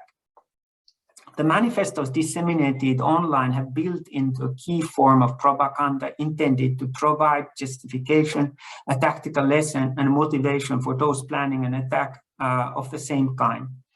Since 2011, this phenomenon has gained a great deal of attention in the aftermath of terrorist attacks in Oslo and Utøya, Norway, when Anders Breivik published his manifesto. Recently, many people with ordinary social and political backgrounds have engaged in terrorist attacks or planning of such. German specialist on de-radicalization, Daniel Köhler, calls this recent trend hive terrorism, referring to the fact that an increasing number of perpetrators of terrorist offenses are totally unknown to the security agencies. The acts of violence are committed mostly in an impulsive manner without clear or careful preparation, which in several cases has led to tactical errors, which ultimately reduce the destructiveness of the attacks. Motivated by other perpetrators, actors of this kind have begun to build weapons of their own, for example, using 3D printers. The use of passenger cars and heavy-duty vehicles, as well as knives in the attacks, is also a phenomenon that is typical of our time. Understandably, hive terrorism poses major challenges for both countering attacks and preventing extremism. What lies behind hive terrorism, or this kind of mixed ideology motivated acts of hate crime and more severe violence? Firstly, as Paul Smith noted, people pick their own portion from the buffet table of extremist thoughts in the internet. Secondly, in social media, the interface between producers and consumers has disappeared. Individuals often become radicalized, and they radicalize others simultaneously by circulating and by commenting the thoughts of others, and thus they create echo chambers. Thirdly, extremist environments take advantage of the reluctance, or today more like inability of social media companies to control hate speech. Fourthly, the conjunction of communication, the danger of conjunction of communication technology and extremist ideas lies in the fact that extremist thinking becomes more and more normalized. And fifth, at the same time, extremist ideas are more and more encrypted, meaning that the ideas, symbols, and images are more detached from traditional racist, misogynist, neo-Nazi, or anti-Muslim imagery. Through inside jokes, internet memes, and animations, extreme ideas are transmitted on the internet with the aim of addressing particularly young and at times even pre-adolescent audiences. And finally, sixthly, extremist culture interacts closely with youth cultural forms, music and gaming cultures in particular. I've also found dating sites that are very firmly linked with sort of racist, right-wing, conservative Christian type of content. Also, the filmed acts of violence are clearly often motivated by video blocking and reality TV type of formats. And finally, what can we do in Western Europe in particular? One of the themes that have raised much debate in recent years in Western Europe, but also in the US, Australia too, that the analysis of radicalization process have over-focused on the personal level. Indeed, it can be said that the attention falling upon the prevention of extremism and radicalization has shifted recently from individuals to the community dimensions of the phenomenon. This in turn has had an impact on the national prevention strategies of violent extremism. At present, all the EU countries and UK are implementing horizontal programs based on cooperation between authorities, NGOs, and communities, where prevention focuses not only on individuals, but families, background communities, in case of youth, schools and youth organizations and sports clubs. And people are getting more and more, experimenting more and more different kinds of methods of tackling this phenomenon. For example, creating football clubs has proved to be very promising in UK, how different population groups can kind of experience team formation and kind of identity, new kinds of perspective to explore identity through football. In other words, the overall social context surrounding people who may be sympathetic to extremist thought is taken into account. And then finally, a few recommendations that we can also consider. More resources should be devoted to long-term psychosocial support activities for families and communities. International cooperation must be stepped up, and the experience gained must be used to develop support measures in programs preventing violent extremism. Peer support networks for parents, especially mothers, have proven to be very effective forms of psychosocial support in case a family member is prone to move towards extremist environment or wants to detach from that environment. Numerous national and international organizations have emerged on the initiative of parents who have experienced the radicalization of their children. The role of peer support networks as an active player in the integration of radicalized individuals should be supported also. Then focusing on hate crime and prevention of religious communities from hate crime, two thoughts. Firstly, the key criteria for hate crime recording should be victim perception. Other bias indicators may be identified and registered throughout EU countries, but when a victim witnesses or someone else perceives the incident as a hate crime, then the responsible authority has to record it as a hate crime. This creates an inclusive system where much less hate crime is lost, and we also gain much more thorough understanding what is happening today with regard to religious houses of worship, for example. Religious communities should be trained to monitor and record hate incidents, especially because the state-level data currently is so poor. Monitoring and alternative reporting of hate crime and hate speech is the only way to understand the present situation, and it also provides us better chances to build more comprehensive preventive policies. I think I stop here. Thank you.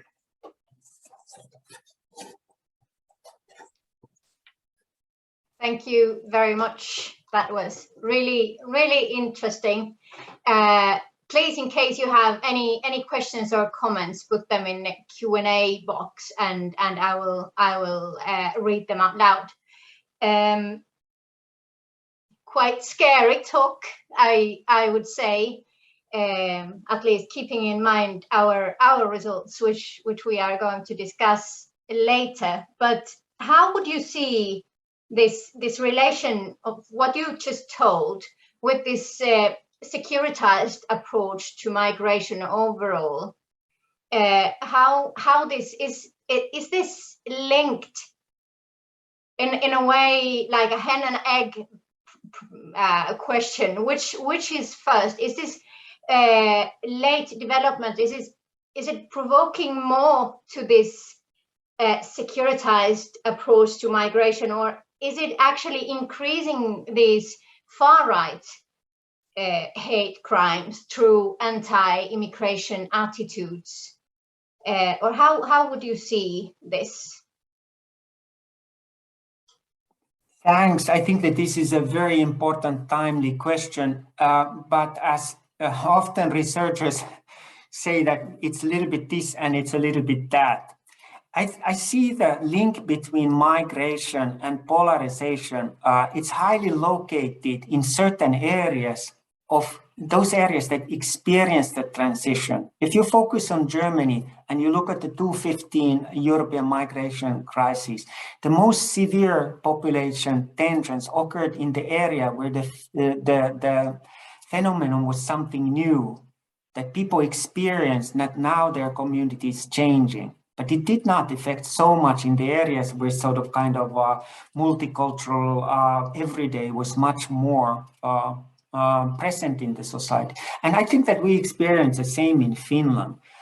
There were particular areas like, you remember the community of Karkkila in small community, Orimattila also, small communities about, I'd say, a couple of tens of thousands of people that had not really experienced anything like influx of asylum seekers. They experienced severe tensions. And I think that there's a direct link over there. So I think that we have to bear this in mind, that it's not necessary because of migration. It's how, even on a communal level, the issue is politicized by certain groups. Migration itself, it's just part of a human, everyday reality in the world. It's just who politicizes and in what ways and how it resonates in the local community. This is the key question. So I would say that there is no direct link without somebody politicizing a particular issue with migration.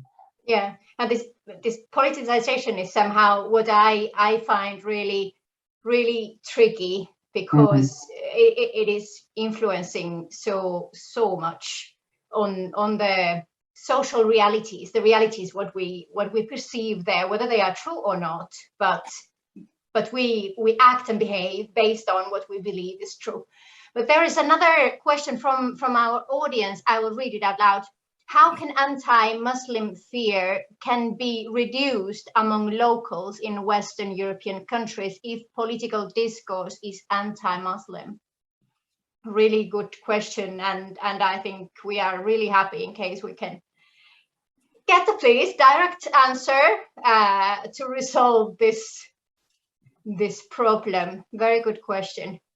Yes, this is a grave problem that, at the same time, the governments are investing great deal of human capacities and resources on programs preventing polarization and Muslim, non-Muslim relations. But at the same time, even government or level politicians might incite a very different type of ideas. So I think that I am quite skeptical that knowledge itself, opening the realities of Muslim minorities and their thought process to wider publics is going to work. I only would see the way forward in this kind of very horizontal trust-building initiatives between governments, NGOs, religious communities, security, law enforcement, that we are already doing in Europe. This is the way forward, that we make sure that organized religion, whatever religions we are focusing on, they feel that they can trust the other players in the field. And I think that in many countries, this is already working very well. I think we have to find then other tools to tackle how, for example, political debate, what is accepted in parliament speech, for example. We have to be very, very conscious about the dangers of hate speech in in top political levels, for example. And I think that those of who have not followed Finnish debates, we have this problem now at hand, which probably was experienced in Belgium, Holland, France, Germany years ago, but now we're tackling that. What is acceptable? And I think that we have to be very, very concerned that it's these kind of public debates that can create this, what I call boiling points. People start to resonate with these ideas, and then the threshold for committing minor hate incident might be lower. And then when they start to cluster, they might also provoke other people to engage in more severe acts of hate and hate crime and maybe even violence. Thank you. This was really, really topical, keeping in mind our upcoming discussions. How would you comment this as what you just said about this rhetoric that we have, really strong anti-migrant rhetoric? And what we have found out in our research is that actually European citizens, they are kind of starting to be ready to compromise basic rights of immigrants due to this legitimizing somehow the violations of rights because of the threat that it is perceived, whether it is wrong or right. This threat for terrorism, for instance, they are ready to compromise rights. For example, the right to practice own culture in the new host country, or when it comes to social benefits, for instance. So this is already then feeding again this dilemma where we are somehow. The path is quite tricky, so to say. At the same time, I see that actually this concept, this mixed ideology, this rapid change or the fluidity of the sort of motivating toolkit, I think that there is also a promise forward, because if the population if the wider population understood better the dynamics of present day extremism, how it works, then it would be much more difficult actually to blame particular population groups. I mean, over the past 2 years, my thinking of extremism has totally changed, because I'm convinced that in the worst possible situation, particularly youth, anyone can be radicalized.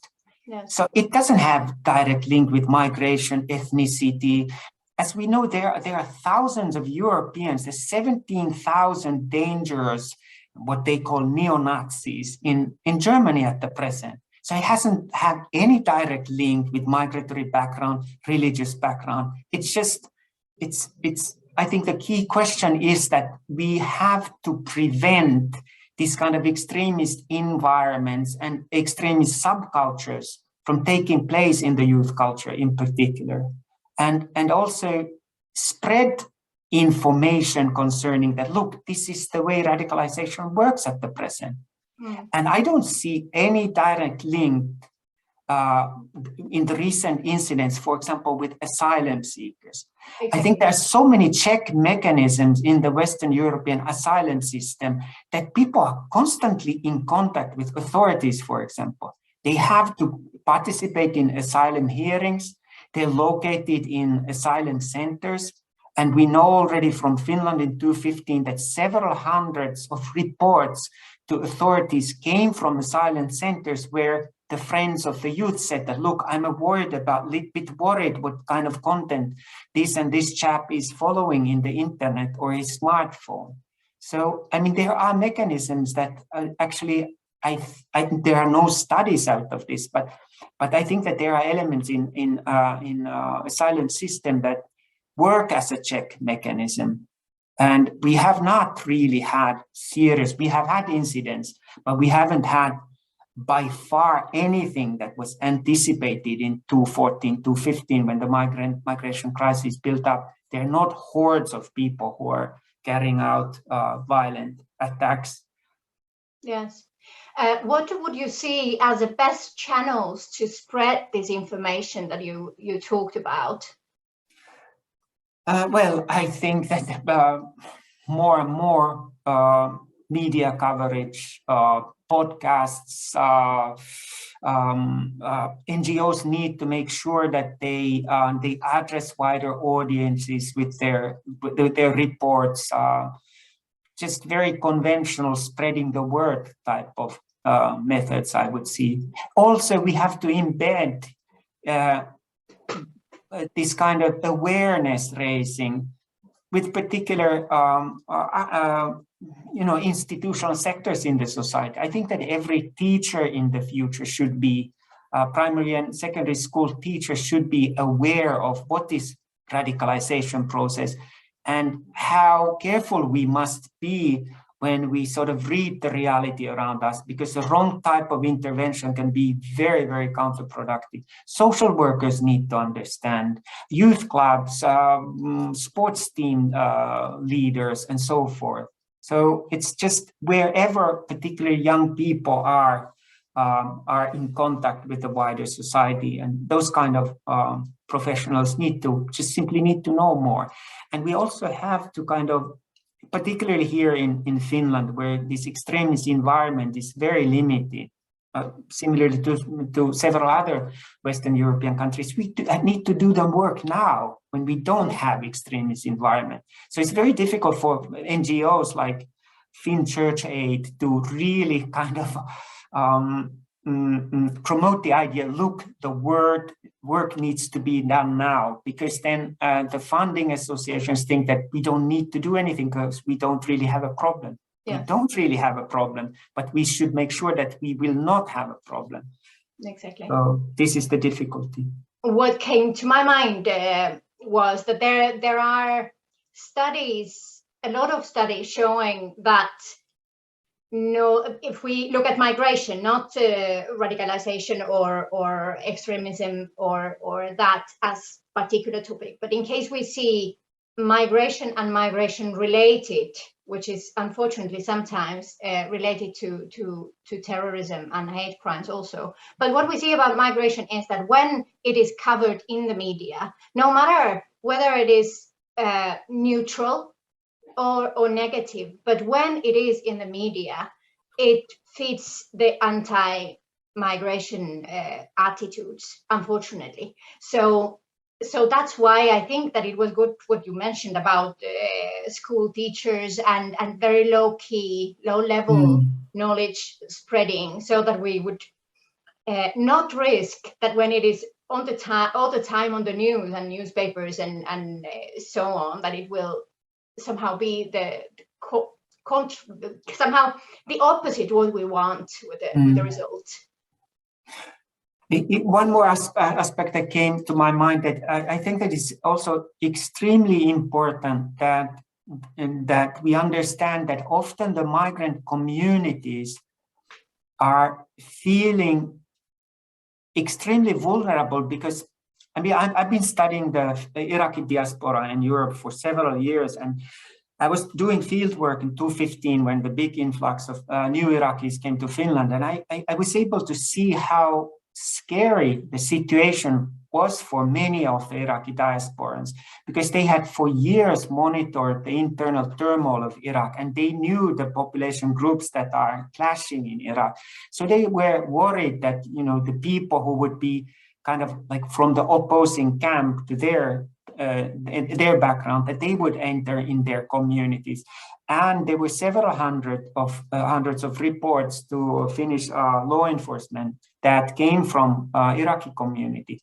And so I think we also have to be aware of the fact that it's extremely important that when it comes to diasporic groups, that the authorities have a very trustful and open communication with them, and that they grasp what are their concerns when rapid changes in the migratory atmosphere happen.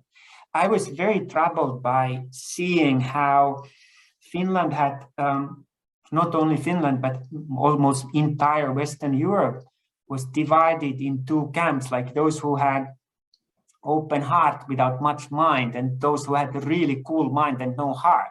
And there was nothing in between. There was no kind of understanding that, look, people are looking for safety and security, but don't be so blinded that you don't understand that these security concerns that the diasporic communities feel, they are real.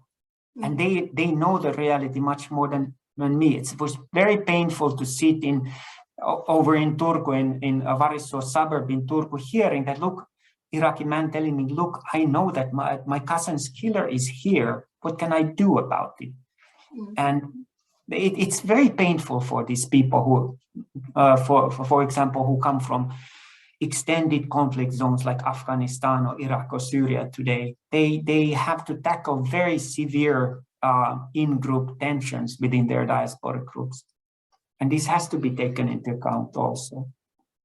You have the best knowledge probably of Finland, but how you see this trust, what Magdalena just talked about, also the institutional trust of migrants, how you see, for example, Iraqis or any other groups, how you see their trust in our institutions and authorities? I can only say a few words about the Arabic-speaking diaspora, and there is everything across the spectrum. Okay. Some people have very, very good relations and trustful relations with the authorities, starting from police force. But then there is also the other camp, the people who, you know, from their asylum process onward, they think that the less you communicate with the public authorities, the better off you are. You do not need to reveal too much because it provokes more questions and it might give you more trouble. I have listened, for example, starting from asylum processes, I've met people who have been sentenced to death at their home country, and they have not reported it to authorities because they think that it's not relevant. Or there have been, I know people who have not reported to the authorities that they have spent several years in prison in Iran, being Iraqis, because they know that this would provoke more questions. So essential parts of the biographies are sometimes left out in asylum hearing, because people really think that, you know, can I really make sure that my story holds? I was once doing a project in northern Iraq, and I think everyone who works with asylum, it's really beneficial to go to the original country of asylum seekers, because this whole public discourse around asylum is totally different there than here. People recognize that this is a sort of, the whole asylum system works around narratives. Yes. And they know that this narrative is transformed in the country of asylum because of political atmosphere. And when the political atmosphere is totally different surrounding asylum in the country of origin, then also the narrative sphere is very different. It's really fascinating to see how different they are. For example, among the Kurdish community here and Kurdish community in Iraq, among the Somali community here, Somali community in Somalia, and so forth. But it's very natural, because the whole setting is so different. Yes, and I think this is a great final point to our discussion, as we are talking about new narrative for European Union, and we have been discussing this before, how difficult it is to create a narrative when the narratives, they live their own lives, both inside the borders of the EU, but even more so outside the borders, and there is not too much we can do about that, except do the things according to our values. But I am really grateful that you could join us. This has been a pleasure for us, and we will have a lunch break now. In case you can join us after 1 hour, you are more than welcome.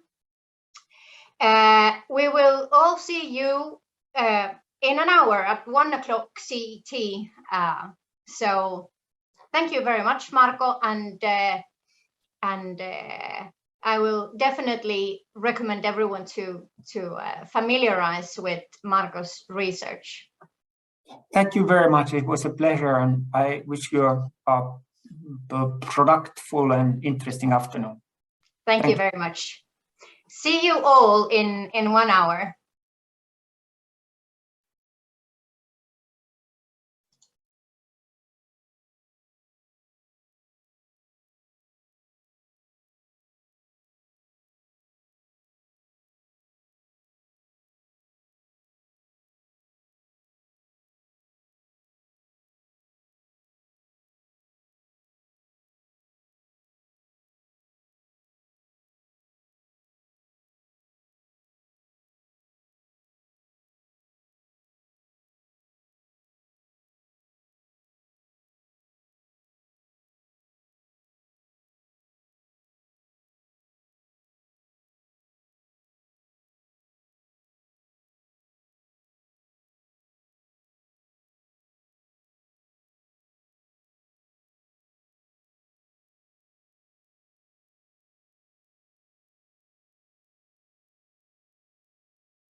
This will be a session where we from Migration Work Package we introduce you with our results and what we have been doing during these RECONNECT years.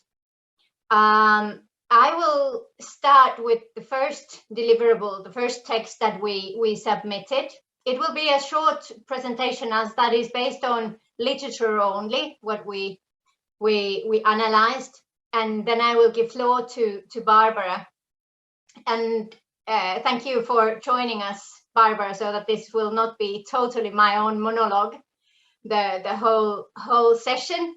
Peter, who was supposed to comment our work and wrap it up with other case studies, is unfortunately unable to join us today, so we might be quicker than planned. But anyway, hopefully we will give you some food of thought and at least represent our results. During our break, we received a question regarding jurisdiction, and as I am not probably best equipped to reply to questions regarding jurisdiction, I would want to direct this, Barbara, to you. But this is, I don't know if you can see it in the Q&A box. It was, no, you cannot. All right, but it was related to universal jurisdiction. You can see it. So it was related to Germany, basically, as there are currently several criminal proceedings against perpetrators of torture and homicide during Assad and Saddam regimes. And the question was whether it would be a good solution to think about using universal jurisdiction for such crimes against humanity. No need necessarily to answer this now. You can probably think about it, as this counts as a good wake up to you as you joined us now.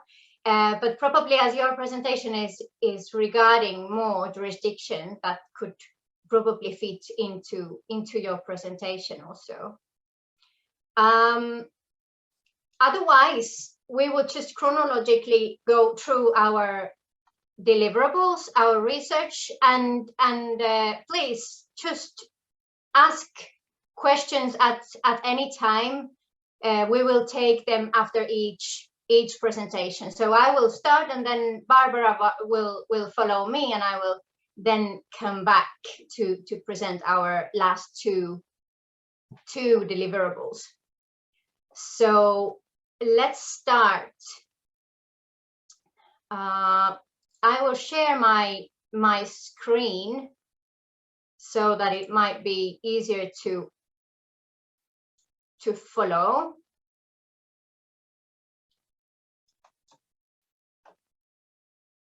So first, what we did in our work package was to discuss democratic legitimacy of EU migration policies, and this was really interesting task to do as migration is so polarized topic.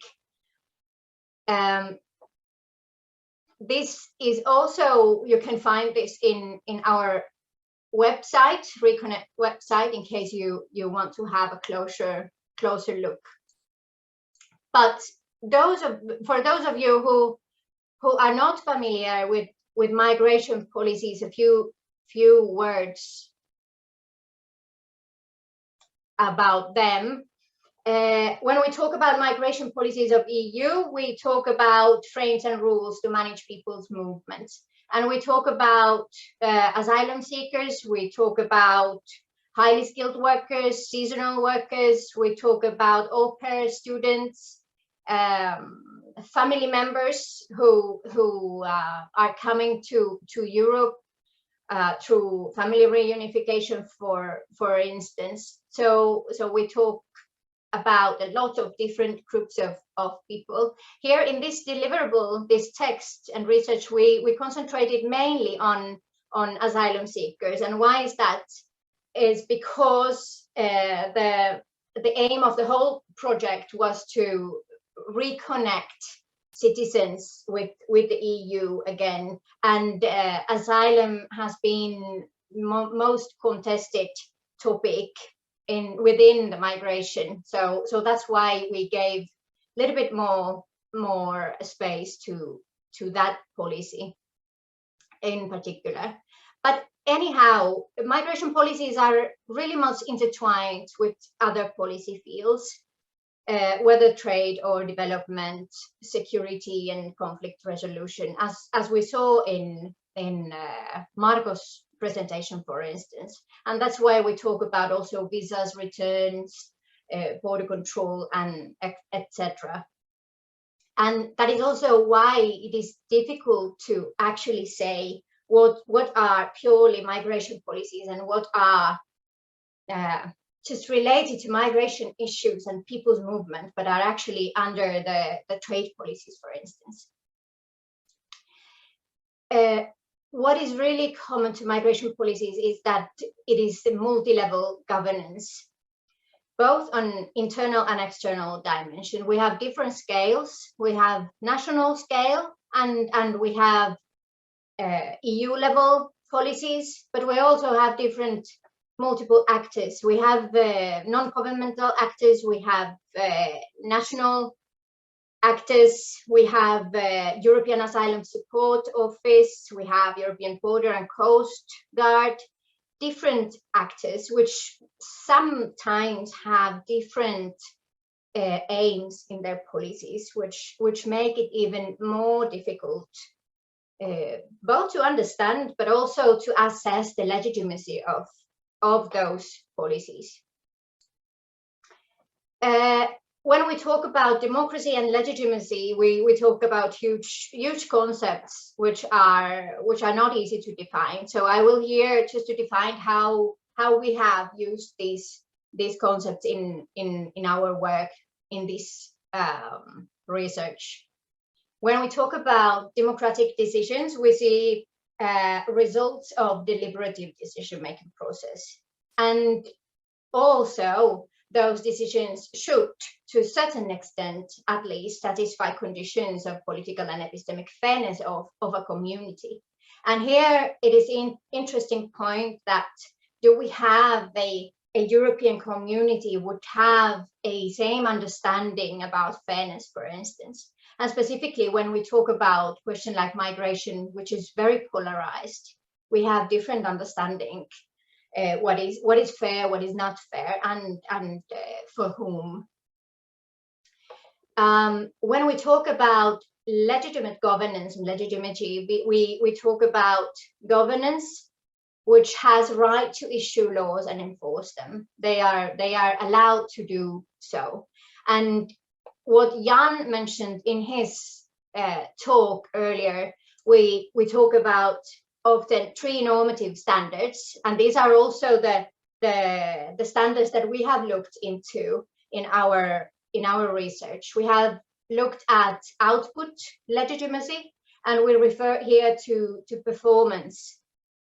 We refer to the result, what we can get with certain policies, whether they are felt as desired outcomes of the policies.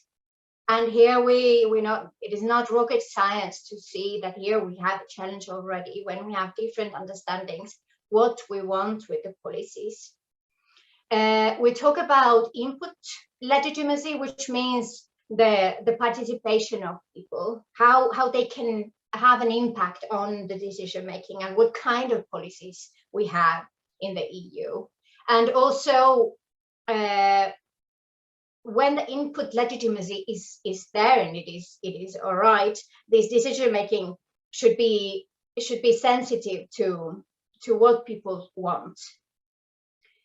And then we have throughput legitimacy, referring to governance process, the way how the power is exercised. And EU has normally understood its policy to be legitimate when there is legal rationality in this policy making process, and they are based on the treaties, founding treaties of the Union, and they are also confirmed by the representative members of the Parliament and the member state governments. So this is basically the framework that we have been used when we have assessed the democratic legitimacy of the EU migration policies. I have 2 slides of possible challenges, and unfortunately not too many solutions. But first set of challenges is related to difficulties in reaching consensus, which is referring to this output legitimacy. There are different preferences.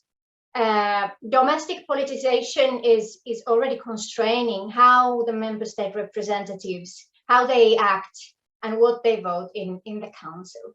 That is posing legitimacy challenges to these policies. And there is disagreement over what should be decided, what kind of policies, and specifically regarding the dimension of solidarity, nature and scope of that solidarity. It is really difficult to put that solidarity and force that solidarity through normative means, as we can see.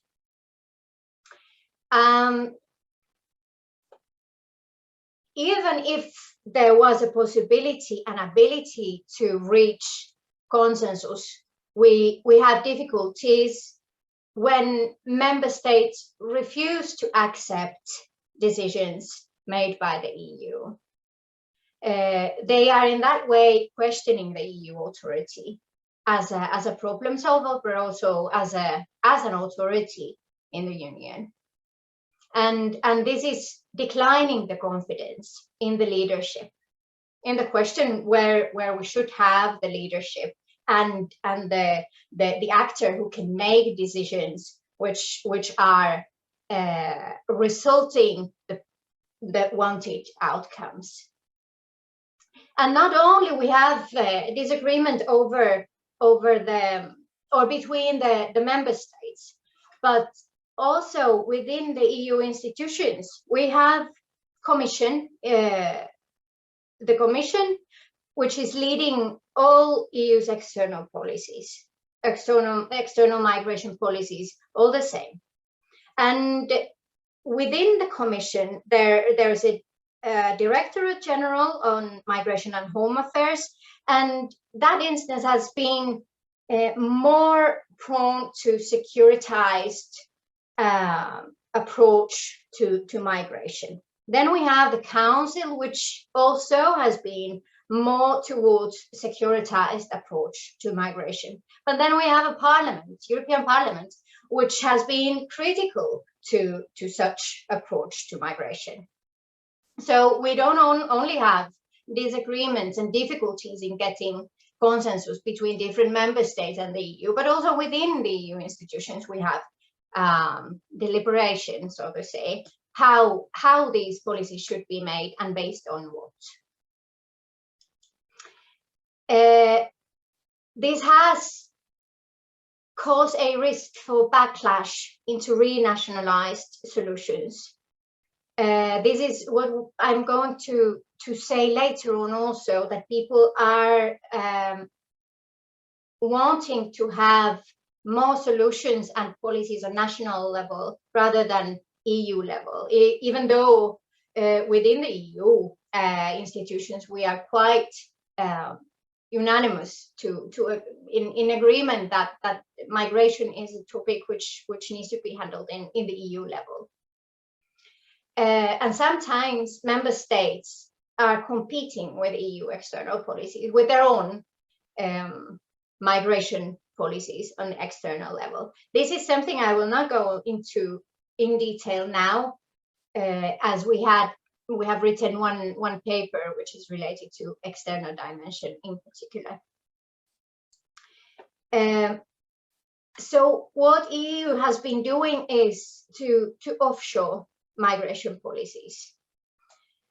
We have, for instance, Jordan and Lebanon compacts, which is really much related to trade policies, as those compacts, for instance, were meant to relax rules of origin for products which were or which are manufactured by refugee labor force. And this is one of the things which has been criticized of EU, that EU is making this securitized approach to migration in the close of humanitarian aid, in the rhetoric that there is no need to put the life in danger, and we are trying to help in the more local level. So this humanitarian aid has become, via this offshoring of migration covenants, as a tool for securitization. There has been a lot of criticism, for instance, the cooperation with countries like Libya and Afghanistan.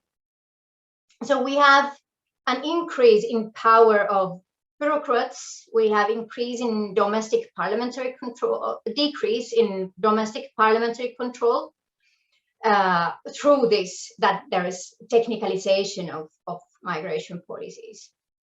And we have lack of support for policies among the EU citizens. So these are true challenges for the democratic legitimacy.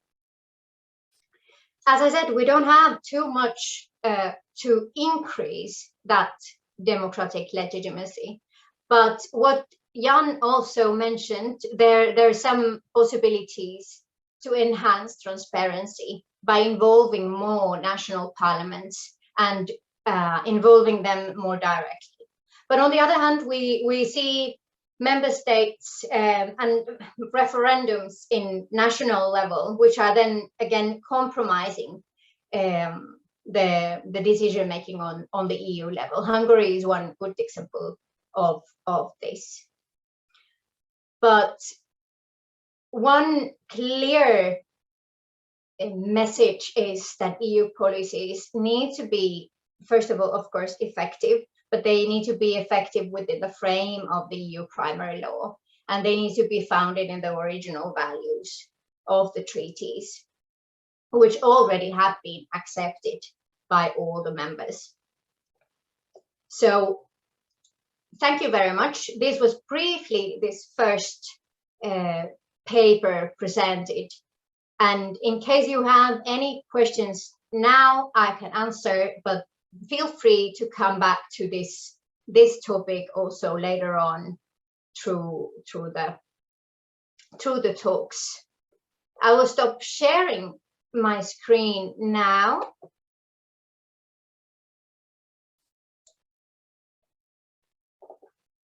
And give floor to Barbara, unless someone wants to ask something. As said, you can come back to this topic later. Thank you, Barbara. Nice to see you. Good to see you as well. Good morning, everyone. I don't have a presentation, I don't have slides, but I would like to discuss very briefly our second working paper prepared within the migration group of the RECONNECT project. And I will share my screen just to show you the working paper I'm discussing. I hope you can see it. So this is the paper submitted last year, and in the main idea of the paper was to link the things which we on one hand already digged into, meaning the legitimacy of migration policy, which was just discussed by Katri in details. And I really recommend to read the paper about the legitimacy. It's really very well written, and not because I'm the co-author, because I just gave a really small thing. It's a really good assessment of issue of legitimacy in the EU. This paper was co-authored by Julina Bekirai, by Katri, and by me, and we divided our work between different ideas. The main element was to discuss the case law on migration and asylum policies in Europe, but in fact the paper consists, and I'll just briefly show the content. It in fact consists of three parts. The first one, we start with kind of socio-legal assessment, how the migration policy can affect the court decisions, and then we move to the Council of Europe, and we end up with the EU legislation. So very briefly, when it comes to this, socio-legal aspect, what Katri mentioned to show in this part is that there is a link between rhetoric presented by different domestic actors regarding migration policies, both supranational and at the domestic level, and this rhetoric can affect directly the perceptions on one hand. On the other, it can affect the policy making, and this is a crucial part when it comes to looking for a link with courts, because the policy making may turn into legislation, and this can end up as a pending case before domestic and supranational courts. So Katri mentioned and she provides a couple of examples how this rhetoric can in fact change the perceptions, can affect the policy making process in member states. So we show that there is a link between socio-legal aspects of this kind of narrative about the migration and the court's decisions. When we move to legal systems, both the Council of Europe and the EU, of course, the common element is the Geneva Convention from '51, and apparently, it's absent. The reference to the convention is absent in the Strasbourg Court case law. It's absent in the European Court of Human Rights, but somehow you can find those elements in the case law of the Strasbourg Court. And what Julina Bekirai, what she managed to do, she was able to review the all kind of migration cases that can appear and penned before the Strasbourg court, and she tried to pick up different elements of the rule of law that you can find in this case law. So very briefly, I would like just to mention a couple of those things. The first one, of course, is legality, meaning existence of a law that allows you to make a decision about someone's asylum, about a right to receive asylum. But apparently that it's not just a formal thing that that the law exists, but there is a special kind of quality that is required such law to have. First of all, to provide the legal certainty, which is also a very basic element of the rule of law, but also to in fact enhance the legitimacy of the EU law or any kind of domestic law which deals with asylum seekers. So the law has to be clear, has to be accessible, has to be foreseeable for the applicant. Then what is very closely connected with the legal certainty is prohibition of arbitrariness. And in this case, I think the detention cases regarding the asylum seekers is particularly interesting, because if the decision about the detention is taken on arbitrary grounds, without factual basis, without any legal justification, then you can find it to be arbitrary. The next element, I think it's really interesting part when compared to what Katri was mentioning about this renationalized solutions regarding migration. The next requirement is non-discrimination. On the one hand, Julinda, explains it in very details. On the one hand, there is a couple of competences of a domestic actors of member states, such as right to enter the state, the right to exclude a person from the territory, and it's fully reserved to a member state to legislate on that, to decide on that. But if the member states decide to regulate it and provide, regulate and legislate about these aspects of migration, then non-discrimination applies. So international law and requirement of non-discriminating asylum seekers regarding this aspect of the right to enter the state or remain on the territory, then this is applicable.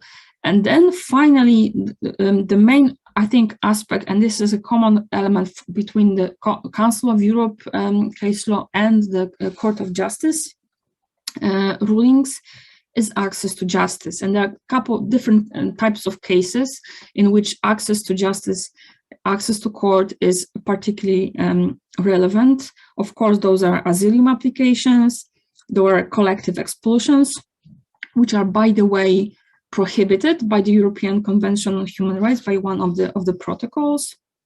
Also, detention, the residence permittance. There are different types of the cases, and I think those elements and this requirement of access to justice, I think it can be really crucial when we try to analyze, assess the current crisis on the Belarus border, between Poland and Belarus, between Lithuania, between Latvia and Belarus. I think there are a couple of elements. In one of the cases which does not concern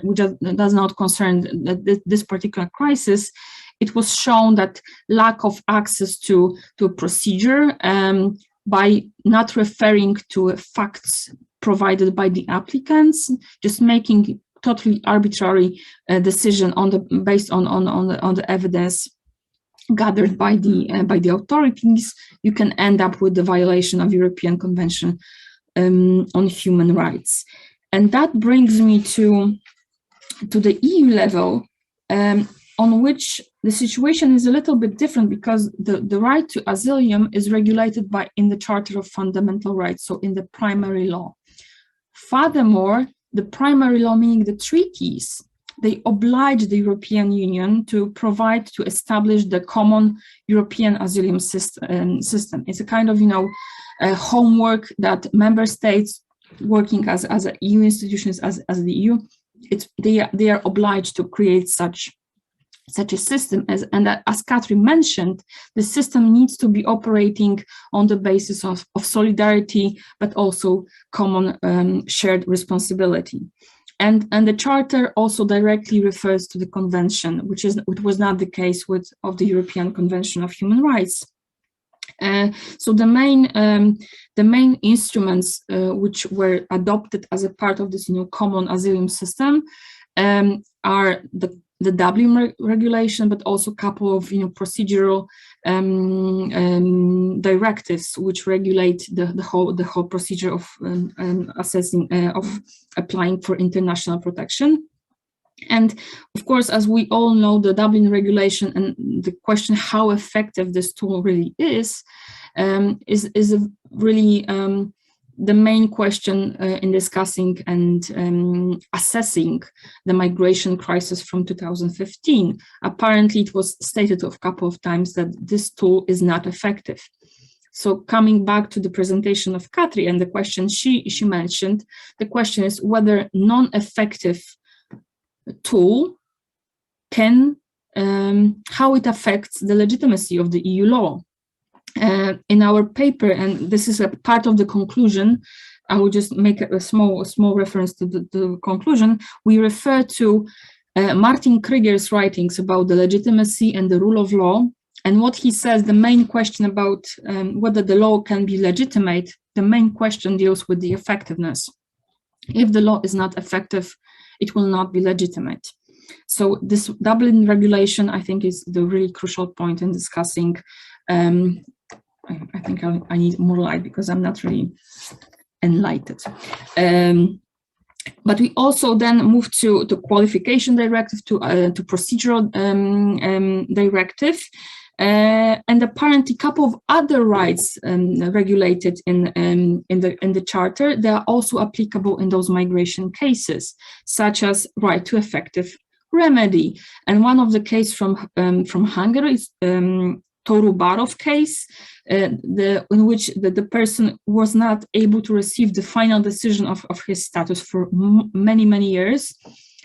His case was stated by the Court of Justice that his right to effective remedy was violated. I think one of the most commonly discussed case dealt with so-called temporary relocation mechanism that was adopted in 2015, and there were two judgments regarding this issue. It deals both with legitimacy, but also with the solidarity and with the rule of law. So, as you probably know, a couple of states decided to abandon the relocation mechanism, which was introduced in 2015 on the basis of a council decision. Those were Hungary, Poland, and Slovakia. They tried to challenge these decisions before the Court of Justice, and they lost the case in 2017.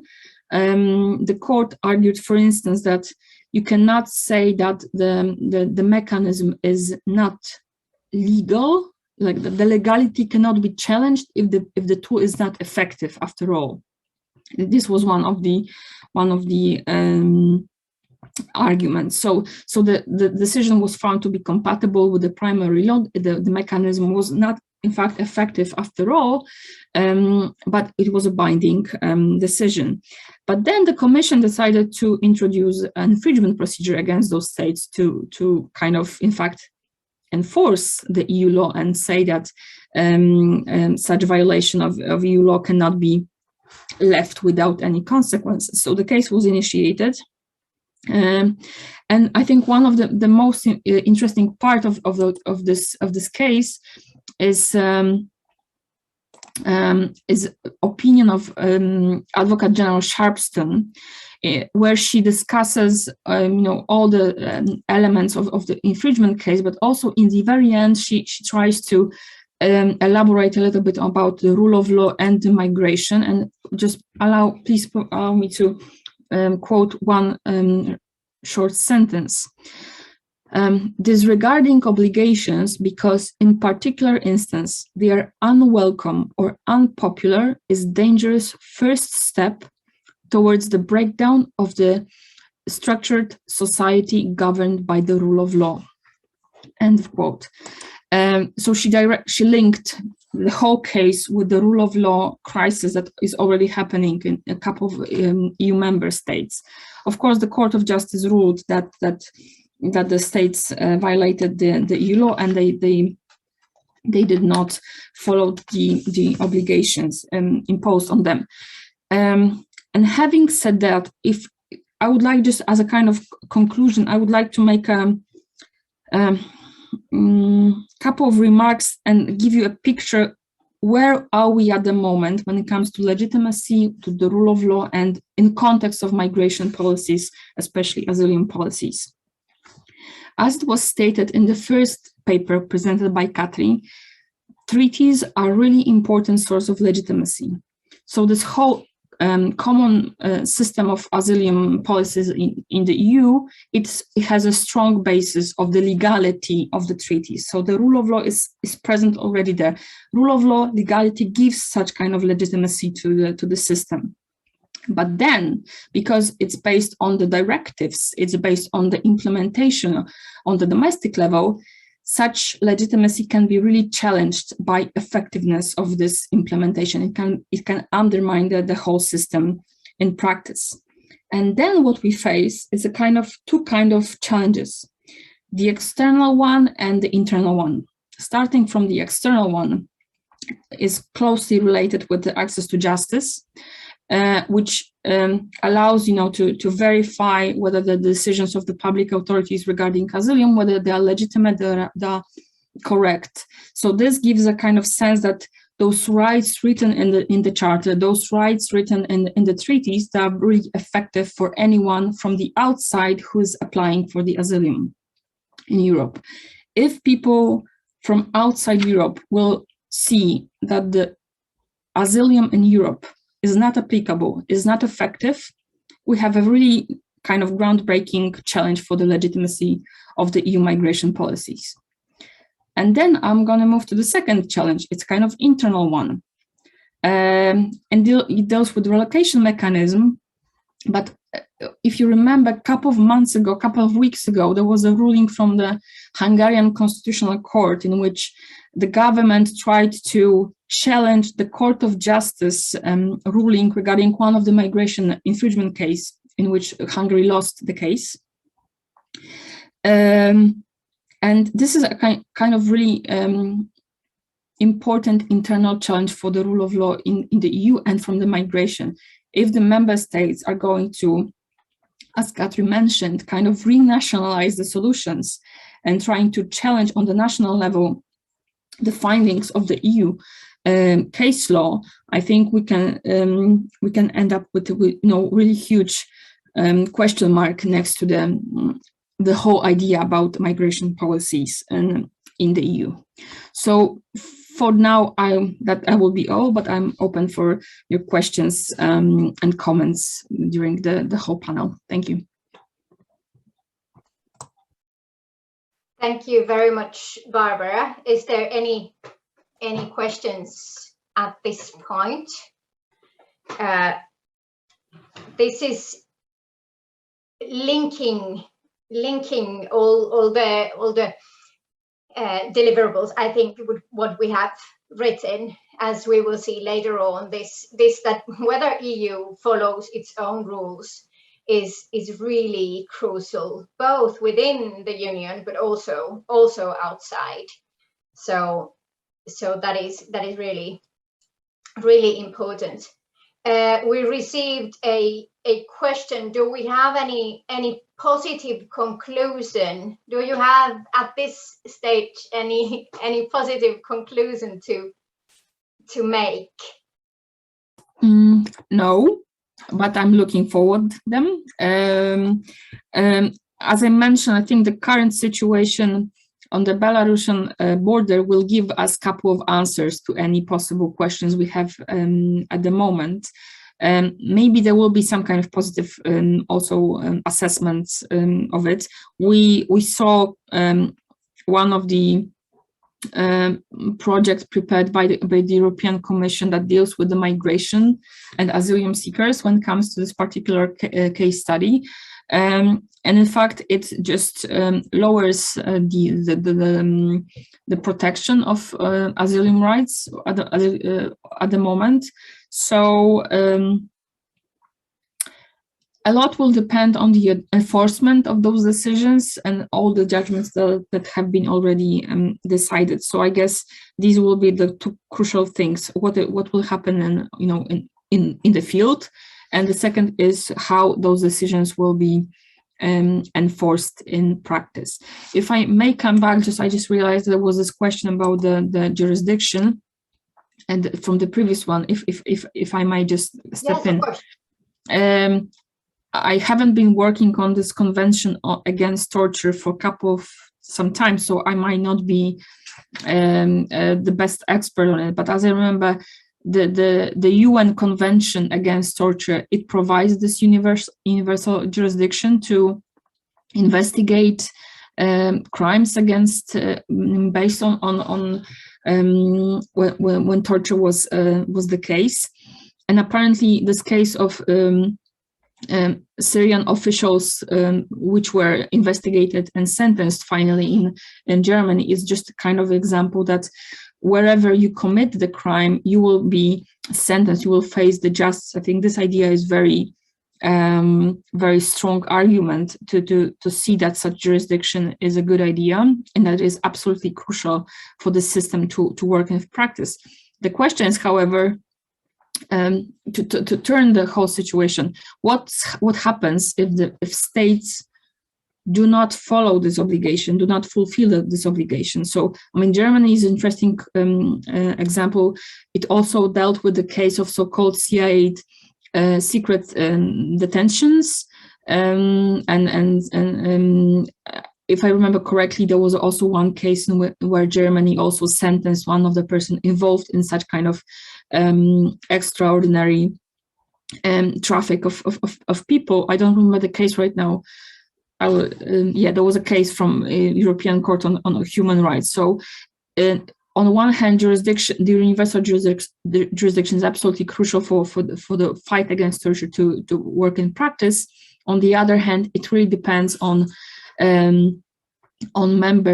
states to really enforce this obligation. If it remains only on paper, then we have a problem, I think. We have another question. Do you believe that focusing on externalization of asylum policy is the best way to reduce tension between EU member states? No.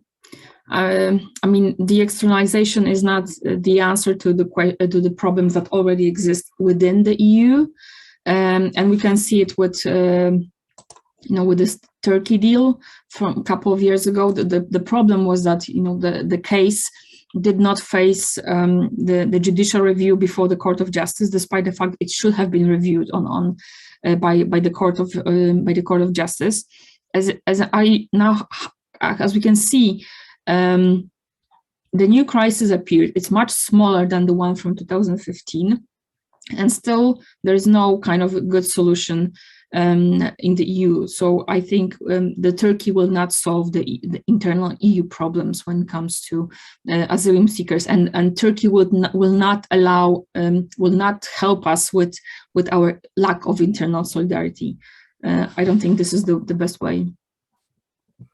I can really much join that statement, and as I see it, as I will also say later and show, I think that this whole externalization process, one of the reasons for that has been this try to ease the tension between the member states. But on the other hand, EU wants to remain or become, depending how you see EU, as a relevant global actor. And in case it it doesn't follow its own rules, it will eventually lose that that position outside its borders as well. So I cannot see it as a solution. Very nice questions. We can come back to any of these presentations so far, but I will continue. I'm glad if you can remain, Barbara, with us. Now we will move on to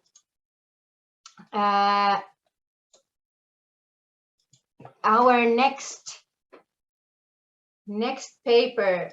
We try to see the relation between democracy, rule of law, politicization, and citizens' perception of EU policies. And we try to do this by seeing the elite rhetoric and its relation to politicization and citizen perceptions, and how democracy and rule of law are baked in this whole continuum. To see this totality was actually quite challenging. So I hope that you will get a grasp of my presentation. First of all, we received data from other work packages. We received material from work package 2, their representative claim analysis. They have analyzed 2,640 articles in different outlets in Denmark, France, Germany, Italy, Poland, and Spain. And they have picked the rhetoric there, who says, what has been said, what is the topic discussed, to whom they direct the claim that they have making, and so on.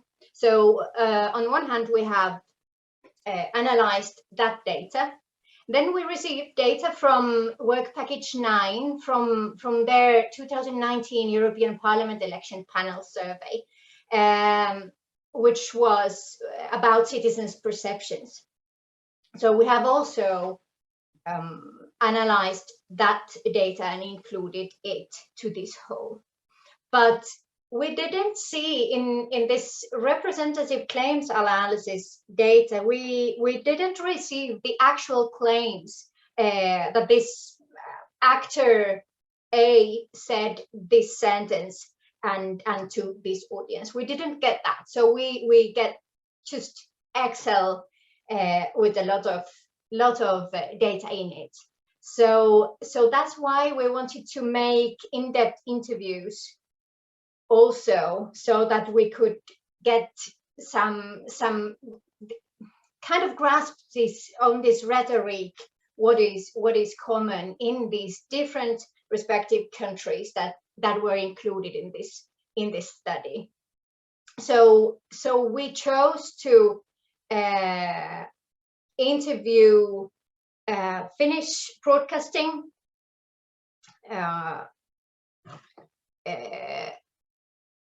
correspondents in each country, and we shared them the questions what we would want to know from each of these countries, so that they could already do their own survey and research on the local level and then come back to us. These took from 1 to 2 hours, these interviews, and we got the very good information from those correspondents. They were specialized in EU issues. But what we did not do was any systematic social media analysis. And this is extremely essential if we remember what Marko Juntunen, for instance, told us earlier. Moreover, traditional media, newspapers and so on, they are not always seen as reliable in different European countries. In Germany, for instance, we heard that traditional newspapers are rather elitist. So people think easily that the opinions circulated in that media are biased just to reveal each other's opinions. In France, newspapers are quite expensive, so the social media is the place to be in case we want to understand what people really think. But that was lacking in our analysis. If we go to media debates, then they have really big role in renewing and enacting what we see as a truth around us, as we heard from Marko Juntunen also, our perceived realities, and based on what we think is true, we also form our opinions about different things, such as migration. So media coverage is really important for public attitudes, as making the public attitudes. On the other hand, also, what has been researched is, and what has been found out is, that media coverage is often nowadays more negative than positive, regardless of the topic, because people are more reactive to negative information. And as journalists, often they are evaluated by the clicks. So they need to attract the clicks, and people are responsive to negative information, so they are biased to tend to put even neutral information in rather negative form, which is causing some troubles. As media visibility, even when only being neutral, it tends to increase anti-migration attitudes. And if we see RECONNECT data, this is how much different topics were debated in 2016, and beginning from March 1st to the last day of March 2016. So we see that immigration as a topic was the most debated issue. There is also integration issue, there is immigration, there is migration, but also external border security. So that already shows us the importance of this issue, but also explains that in case we see and believe that media coverage is feeding anti-migration attitudes, this is really something showing that. Excuse me, Katri, if I may just step in. I think we have problems with the slides because we can all see just the first slide all the time. So maybe just try to share the screen once again, because I think. All right, thank you for letting me know. I will stop sharing and share again. Now you see the first. Now there is a presentation. Do you see? No, it's still the file. The first. Yeah. All right. Just a second. Do you see the? Yeah, yes. Now the slides have moved. So. So okay, yeah. I will not put it in the presentation mode then. Yeah. Then. At all. Great. Thank you.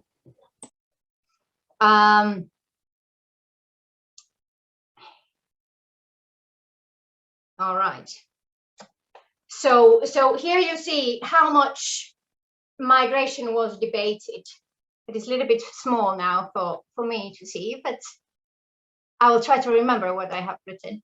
Anyway, yes, migration is this blue line here, which shows how much that topic was debated. They are mostly national actors who talk about migration, and migrants are themselves often not there talking about migration issues in the media. It is all often negative and conflict attuned rhetoric what we find in the media.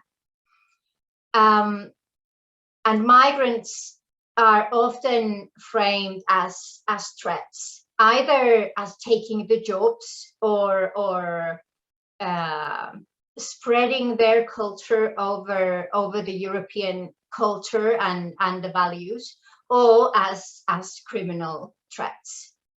And this is really polarized issue.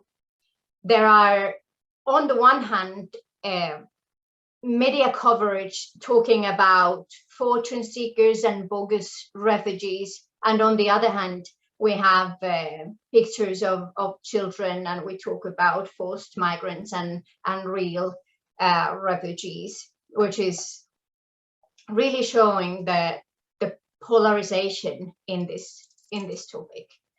We made a topology. Do you see now the slide? Hopefully it changed. Of bonds of contestation in elite rhetoric. We hear, on the one hand, the negative rhetoric. It is often loudest. It is national actors, right-wing politicians mostly, talking. And the aim of the rhetoric is to get affectual and emotional reactions. This includes even disinformation. Migrants are increasing criminality, whether it is true or not. Migrants' values will replace ours. They will invade the Europe. This kind of threat rhetoric is really, really common, and it is really loud. On the other hand, we have positive rhetoric, which is often more quiet. Center, left, center politicians use this kind of rhetoric. It is less affectual because it is more based on real facts. And that is also the reason why it is not necessarily as influential compared to negative rhetoric. But there is claims that populist rhetoric is not true. Free movement needs to be enhanced. For example, in Germany, that is really common rhetoric, as people still remember the restriction between East and West. And that EU needs to be compliant with the international agreements, human rights, and the rule of law. But unfortunately, this positive side is less effective compared to the negative rhetoric. So when we come to citizens' perceptions, we see that those perceptions are often affected by persons' own experiences and the media and the disinformation. However, as migration is not a new topic in Europe, but this feeling of uncertainty and that the EU cannot do anything is more common nowadays compared to what it was maybe 20 years ago. What we see is that European citizens in rural areas or who are socioeconomically weak, less educated, or who rely on traditional media, for instance, they are often more cautious and negative towards migration and migrants, and also then wanting more strict migration policies. Migration policies are more followed on national level. People don't often even know what EU policies are. And also, as I mentioned earlier, many, at least on the loud side, people would want to have nationalized solutions. They would want to have policies made on national level. Also because then those people to blame when the policies don't have the wanted outcome, they are nearer to them. So that is one reason why the national policies are wanted. We made a similar typology also of citizens' perceptions. On one hand, migration, but also migration policies. These are really much linked to the rhetoric, which somehow shows us that what the policymaker and the elite is talking in the media is really affecting on the perceptions of the citizens. But also the politicians, to be re-elected, they need to enhance policies which are favored by the citizens. So it is like an egg and hen again, which comes first, and they are really much intertwined. But the perceptions are polarized between migrants coming and occupying our employment opportunities, and on the other hand, many people recognize that we need in Europe workforce and expertise. Migrants are taking social benefits that is criticized, but on the other hand, there is people who understand and acknowledge that there should be equal rights to migrants and citizens, EU citizens. On the other hand, there is criticism that EU fails to control the flow of migrants, and on the other hand, there are people who say that EU is failing to guarantee the right of the migrants, and we are too much compromising the international law, for instance, and we should make it easier to get the residence permit in EU.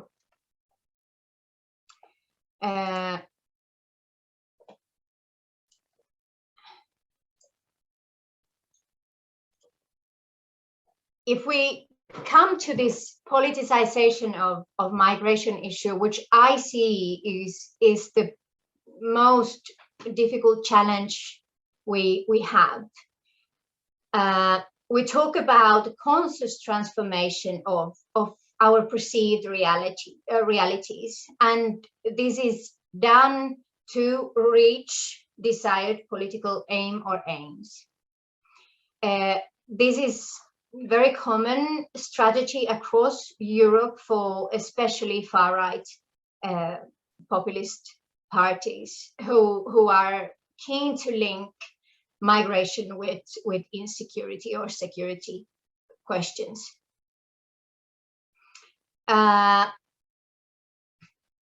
They specifically in far-right, they are harnessing, for instance, what happened in Cologne, Germany, the sexual harassment, or what Marko Juntunen mentioned in France, Charlie Hebdo, or the terrorist attack in Spain. These are really much circulated and used to increase this feeling of insecurity.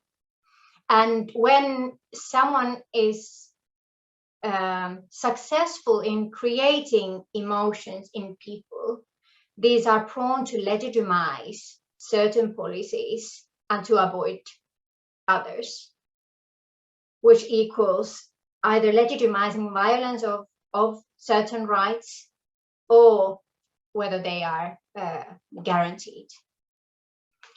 What we see is that the increase in anti-migration sentiments and the declining rights of migrants is true. I will show you two graphs. This is from the work package 9 data, whether EU or member states should restrict the welfare benefits for immigrants. And we see over the half, I need to go nearer to my screen. Yes, over the half of population in respective countries, they actually are ready to restrict the welfare benefits for migrants, which is directly in the crossroads with the European values and treaties. I have another one regarding citizens' attitudes towards migrants' rights to keep their own country customs. Marko Jontunen mentioned about right to practice religion, which is a fundamental right.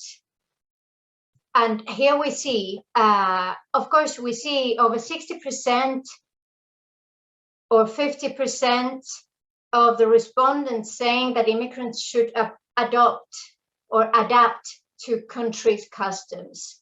All right, that is already something, but I think that even more alarming is this darker color, which is showing that the amount of people who are actually thinking that immigrants should be free to keep their own customs. It is really small, to my opinion, which is alarming. In case we talk about, or think about this two-way integration Magdalena was mentioning in the morning, I think we have a challenge here, how to tackle this what we see in these graphs. So potential consequences continuing of this politicization of migration issue. We see on the one hand this readiness to compromise the rights, and we see that the anti-immigration rhetoric it continues to appeal to the voters, and there is an association between anti-immigration rhetoric and far-right voting. But as we saw earlier, that increases also far-right extremism, possibly, which is something that we need to be, or what we need to acknowledge. But we don't talk only about migration here as a consequence, or what it means directly to migration as such. But we also see that through this politicization of migration issue, there is increasing opposition to further integration to EU in all other issues as well, not only migration. It increases overall the Euroscepticism, and this is also related to, for instance, to Turkey. Whether it is possible for Turkey to join the Union, and so on. So this is bigger issue than only migration, even though of course migration is really important already as such. So this is really small text now, as I cannot put it in a presentation. But what I want to say is that on the one hand, we have citizens' perception, we have elite, we have policy makers, politicians, and we have migration policy making. And they all come together in a way that a political elite, they need citizens to vote them so that they can remain in power. And they need to then answer to citizens' needs and wants. So they need to make such policies which appeal to citizens. So what they need to do is to feed certain realities so that those policies that they want to further are actually needed. One example of this comes from Germany. There is actually German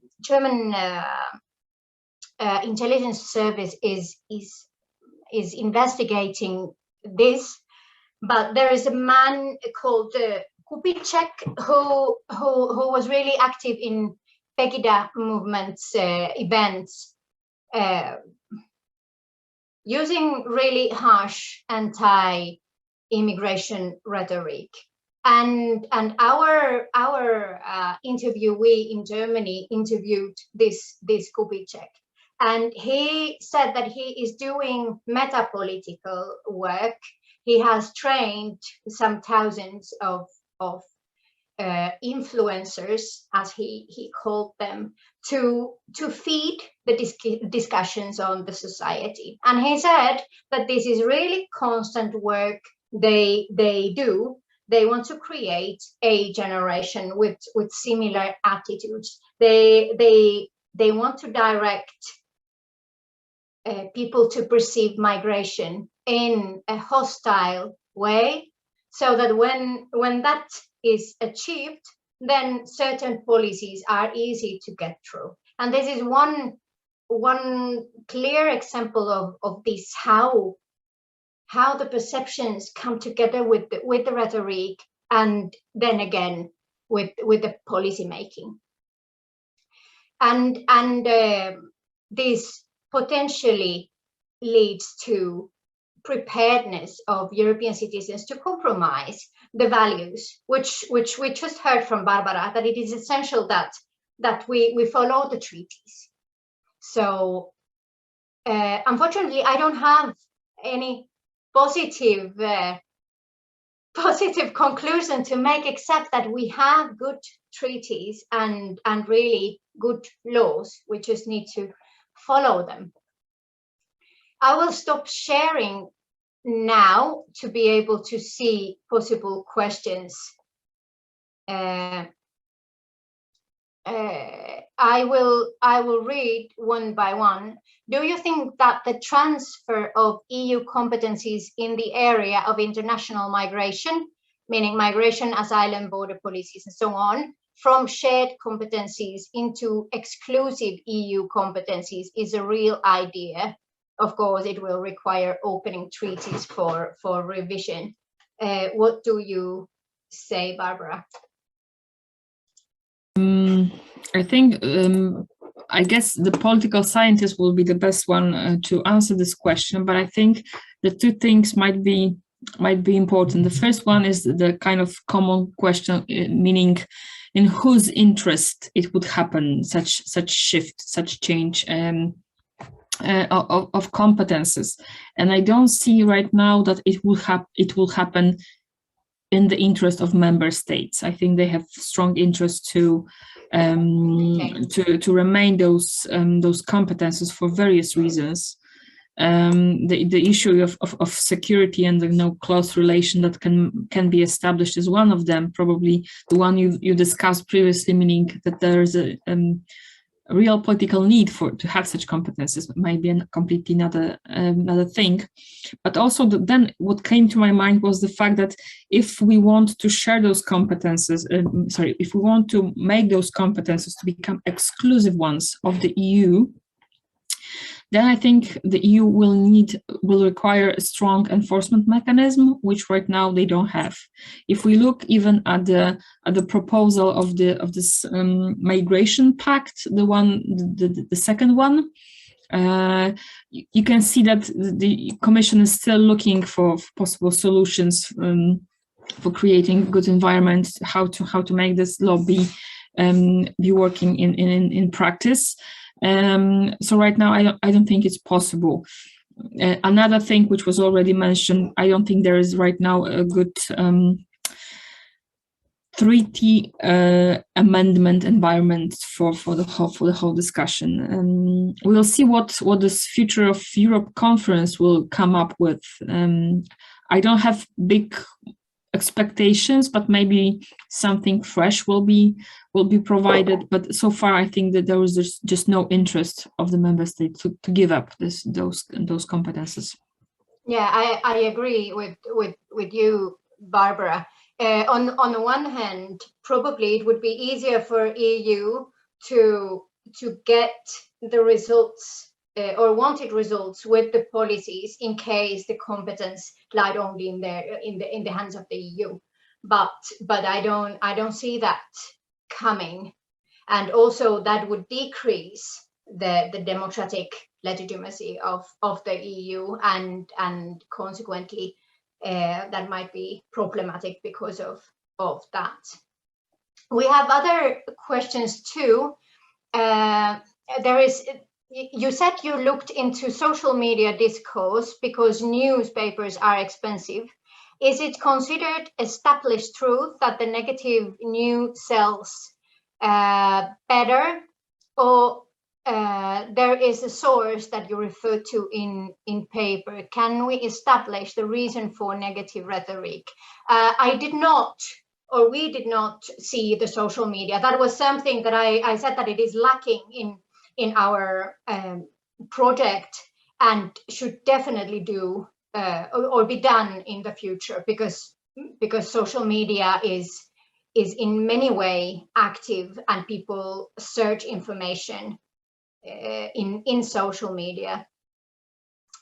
It is considered established, or whether it is considered established truth that negative sells better. There has been research done which has come into this conclusion. It is not our conclusion. We refer to other research in our paper. I don't have it here, the reference, but I can definitely post you that in case you want, and you will find it in our deliverable 13.3 in case you want to look at that. What would be the reason for this negative rhetoric, except that it sells? It is also linked, I guess, to this overall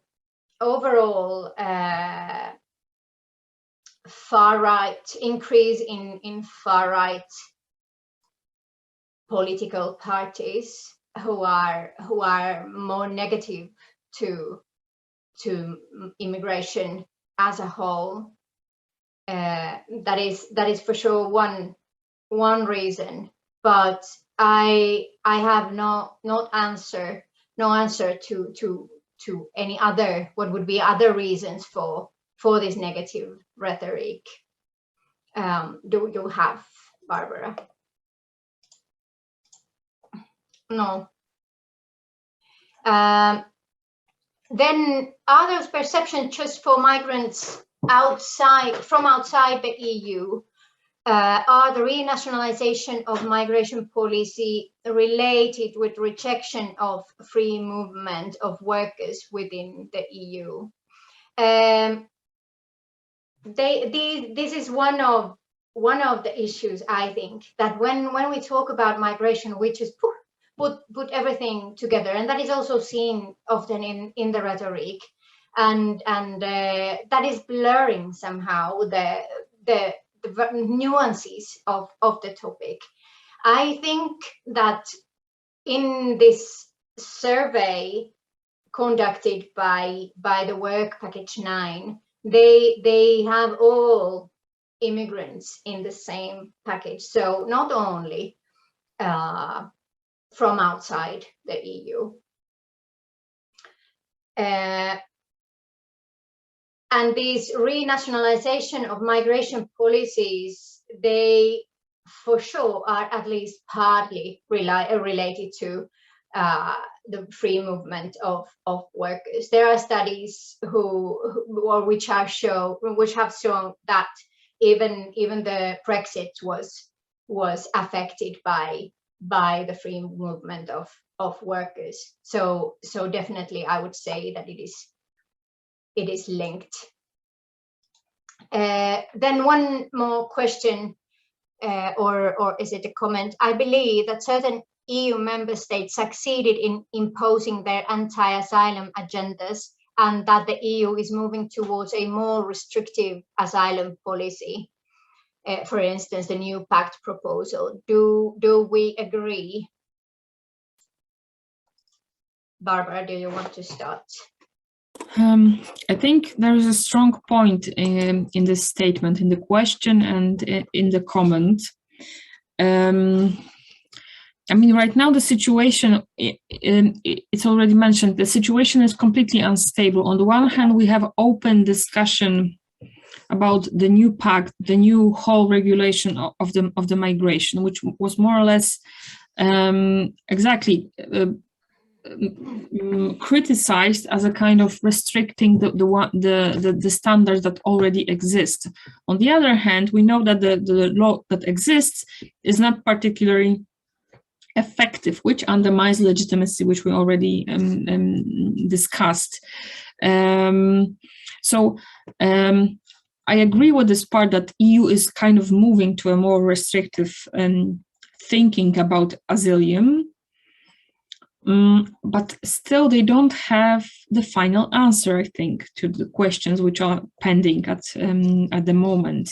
And this proposal regarding this extraordinary situation on the Belarusian border is one of the examples. So provide kind of allowing for longer time schedules, time limits regarding dealing with applications, etc. So yes, it lowers the standards, but can it be linked with anti-asylum agenda on the domestic level?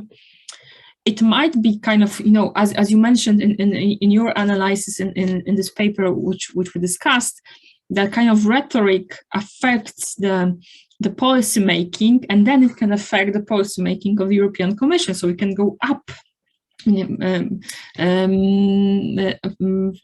the down up to the Commission, to the supranational level.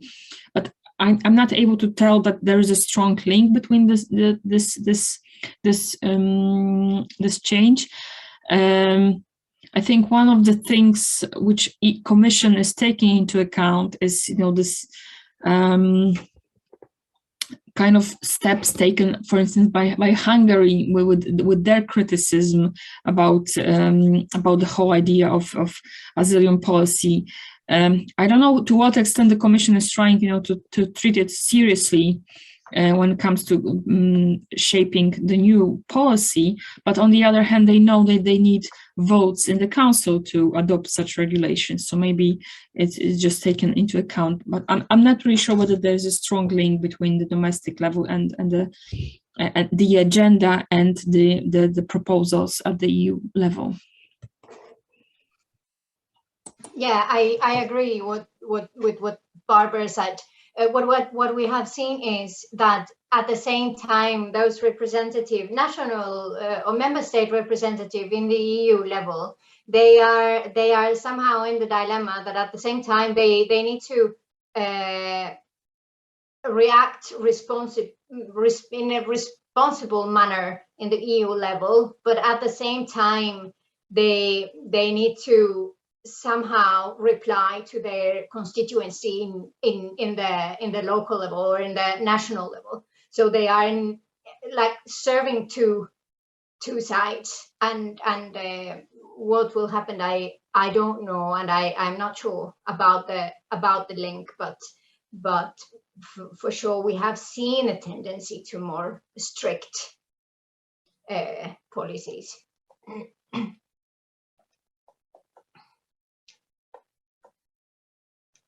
We will move on to our last results, which I will share here. I will not put it into share mode as it didn't work all right, but we were talking about offshoring the migration policies and so on. So we have so far mostly seen EU and how it is perceived within its borders. And this part of the research we did concentrated on how EU is perceived outside its borders. And we chose to see specifically Middle East and North African region in this study. Why was that?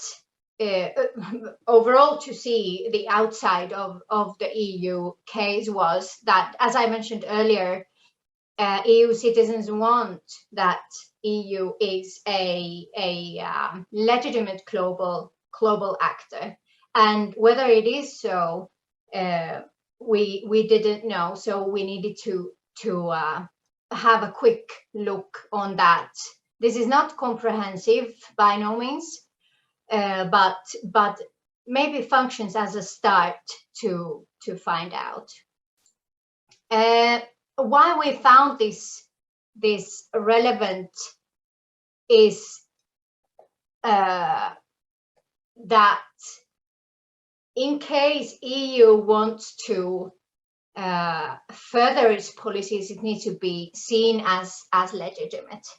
And in case we first see how EU should be and what kind of institutional framework we talk about, we have the European Council, yes, whose mandate covers all external policies. And then we have the external strategy, which should be according to EU priorities and treaties and principles defined in the Treaty of European Union, specifically Article 21, which are, for instance, democracy, rule of law, universality and indivisibility of human rights, to mention but a few. And we have member states, as mentioned. They are bound by the decisions taken, but on the other hand, they have full right and competence to have their own independent foreign policy. So when looking from outside, we have EU policies and we have European policies by European countries. And furthermore, we have different flexible arrangements to cover our difficulties in decision making. We have a common foreign and security policy regarding the external policies of the EU, and the joint decision making in or within that policy frame requires unanimity. So as it is really difficult to have one, there is different flexible arrangements. We have certain member states cooperating and having certain policies. We have few member states and non-member states working together, having joint policies, just to overcome these difficulties in the decision making. So main tenets, what we had when we started this, is that EU situation is intimately connected to the stability of the countries surrounding us. This is something which became already very, very obvious after the 9/11, for instance, and after that Arab Spring and so on. And the perception of the EU, those different countries and citizens of those different countries have, affects on their preparedness to accept what EU wants to do in those countries, and what kind of agreements EU tries to make with third countries. Why we chose to interview EU ambassadors was that we thought that as we are unable to make any comprehensive study with the citizens of many countries, we chose to interview EU ambassadors who work in kind of in the borderline between the EU and the third country where they work, and they in the end they have the role to coordinate the EU actions and implement the decisions that EU has made. So that's why we thought that, all right, we will interview EU ambassadors to different countries in the Middle East and North Africa. This era of COVID wasn't the very easiest time to conduct interviews. There was a whole lot of other things to do in different third countries, but in the end we managed to interview EU ambassadors in Algeria, Tunisia, Egypt, Jordan, Syria, Iraq, and Turkey, and Lebanon. We asked their views about the perception of the EU.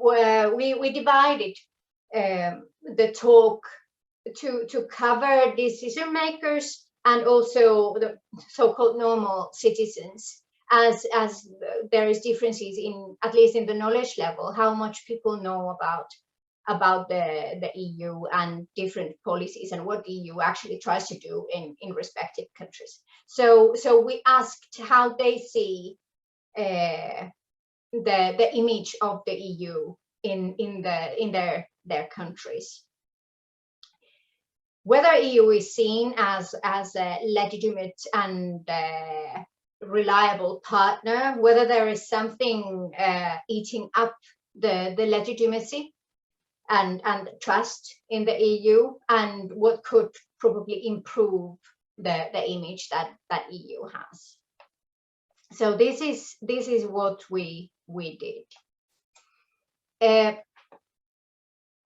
EU would want to be seen as ethical power, but EU is not seen as a game changer in this region. EU would be seen as a legitimate when its policies would be effective, it would be coherent and successful. That is easy to understand. But EU is criticized for not being consistent and having double standards. This inconsistency is related to specifically how EU is treating, for instance, migrants or Islamophobia in EU, to mention but a few. And this is leading to this understanding of double standards. There are concerns whether or not EU is following the international refugee law and the human rights. When we analyzed our interviews, we could see 4 interlinked categories, or yeah, let me call them categories, which affect the legitimacy of the EU. One is related to history and historical legacy. The other one is knowledge and expectations, how much people know about the EU and whether what they expect from the EU, what they think that EU should be doing and trying to do. A third category is competing aims, and the fourth were intra-EU practices. I will go into these four categories now in more detail. So we have the legal, historical legacy, and this concerns not only EU but also different EU member states in relation to countries in the Middle East and North Africa. This is referring to colonialism to begin with. And this is also, this historical legacy is related to to even modern day policy making, because due to differences in member states' history, the member states have different assessments of threat. They have different priorities. They have different strategies, what they would prefer in relation to different countries in the region, and that is already what we see in this common foreign and security policy and its difficulties in making joint decisions. Here is a quote from Algeria as an example. Algeria, for example, went through an era of Islamist terrorism in the 90s. It felt it did not get enough attention from the EU. Algerians felt betrayed by France at the time, and EU ignored Algeria back then as it was busy with Balkan wars and expanding to the east. We, meaning the EU, we were not focused on what was happening in the southern Mediterranean. And our interviewee said that this is still really much affecting the trust that Algeria and Algerians have on the EU. So what has been done before affects on what can be achieved now. And this is probably something that we need to keep in mind now as we are dealing with the situation in the border of Belarus, for instance, that it is not only about what is happening now, but what we choose to do now most probably will affect on 20 years time or even more so. And we will kept reminded of the decisions that we made.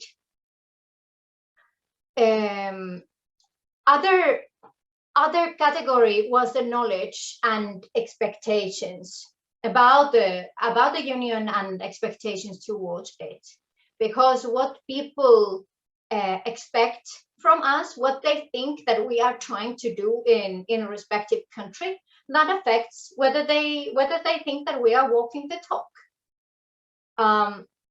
There is a lot of confusion what the EU is to begin with. All of the interviewees said that people don't really know what the EU is. It is difficult for them to distinguish which actions and policies are EU policies and actions, what are of different constellations of member states, and what are only one member state policies. So it really blurs the agenda of the EU, which then feeds into the question whether we are walking the talk. They might be seeing a policy of France and questioning that is EU now doing what they are supposed to do as and that was the promise. On the other hand, the more the different cooperation is organized and it is following the European treaties and our own rules, it could strengthen the European and EU policy and agenda. But when they are in contradiction, then it might affect on the perception that whether we are doing what we are said that we would be doing. So this multi-level governance blurs really what is the agenda of the EU and what is the agenda of singular member states.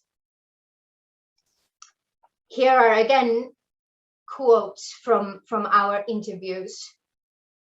It is still difficult for the EU to dissociate itself from France over here. France is very influential, but there is a deep resentment. The person told how when Macron is coming to the country, it is all over the media, but when EU representative comes, it is less noticed. So this means that France in that particular country has a lot influence on how the EU also is perceived. Then regarding the expectations, various interviewees said that they hear about EU's lack of political stance. Quote, EU should take more political stance. Could the EU do something more than just condemn? I hear people asking. People ask me why the EU isn't harder on Yemen and Iran. EU's silence on Yemen issue and Saudi intervention is perceived as strange. Many of the interviewees said that EU is perceived by many as a humanitarian aid organization.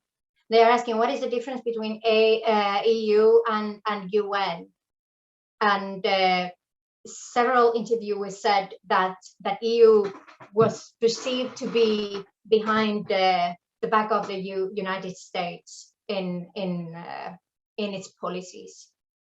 So what is expected from the EU affects greatly on whether we are seen as doing what we are said, or what we have said that we would do.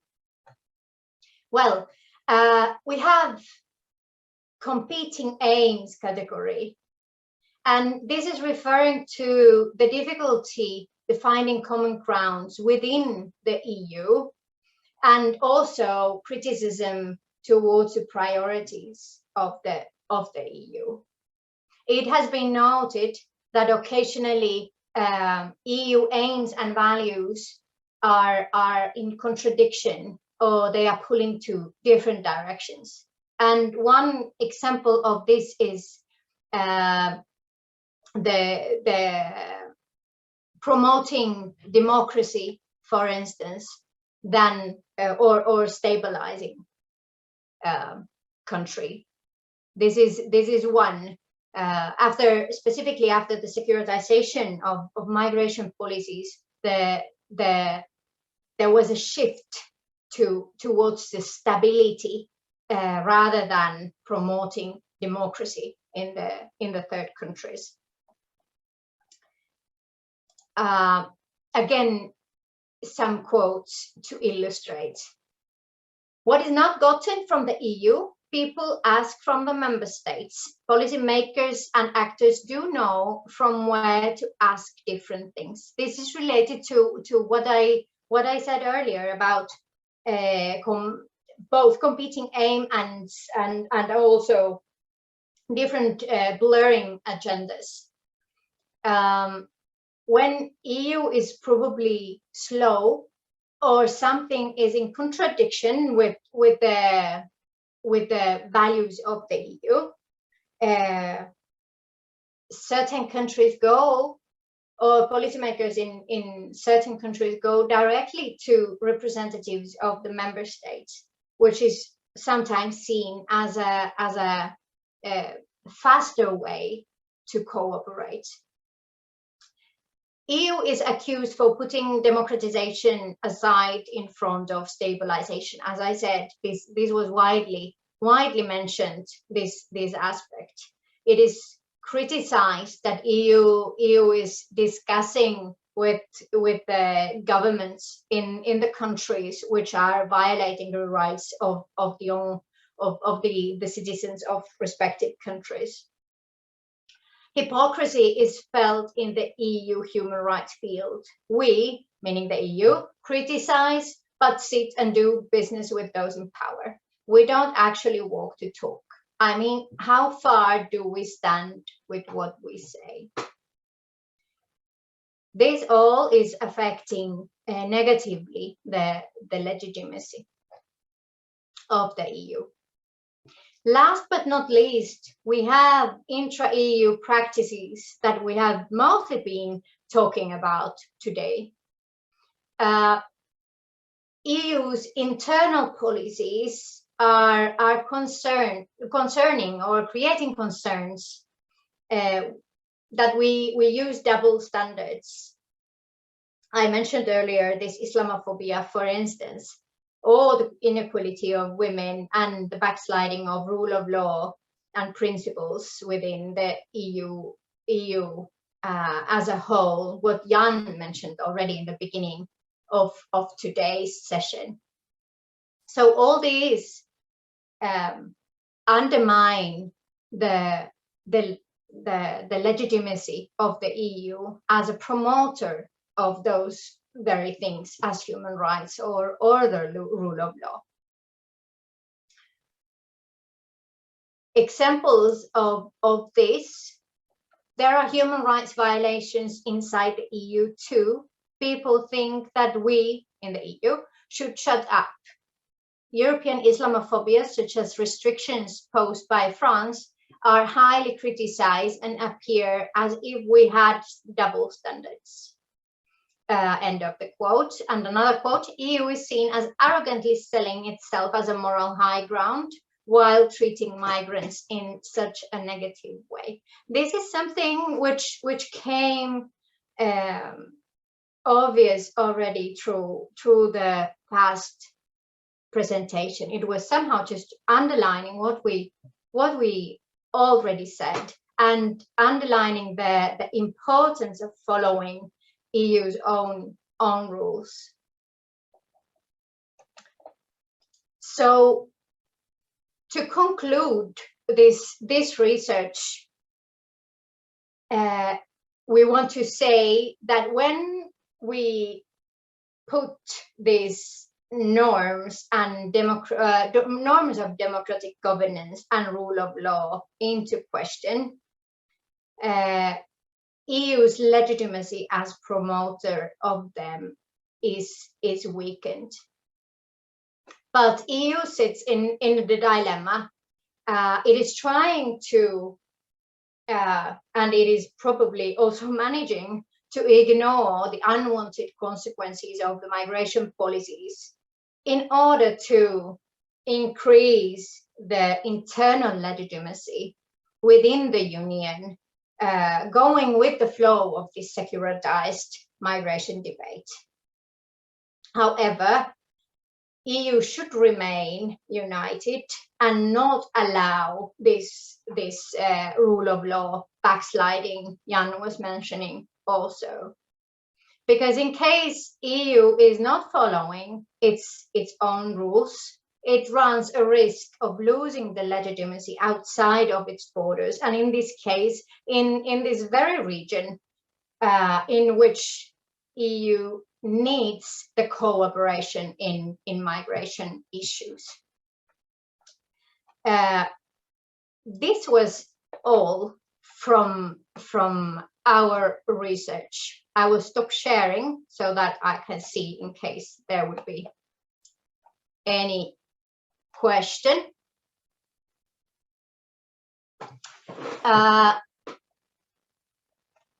So in case there is no questions, I will just wrap up by saying that it is essential that we just follow our own rules, and it has been nice that so many joined in the event, even though we came online quite late with the information of the event.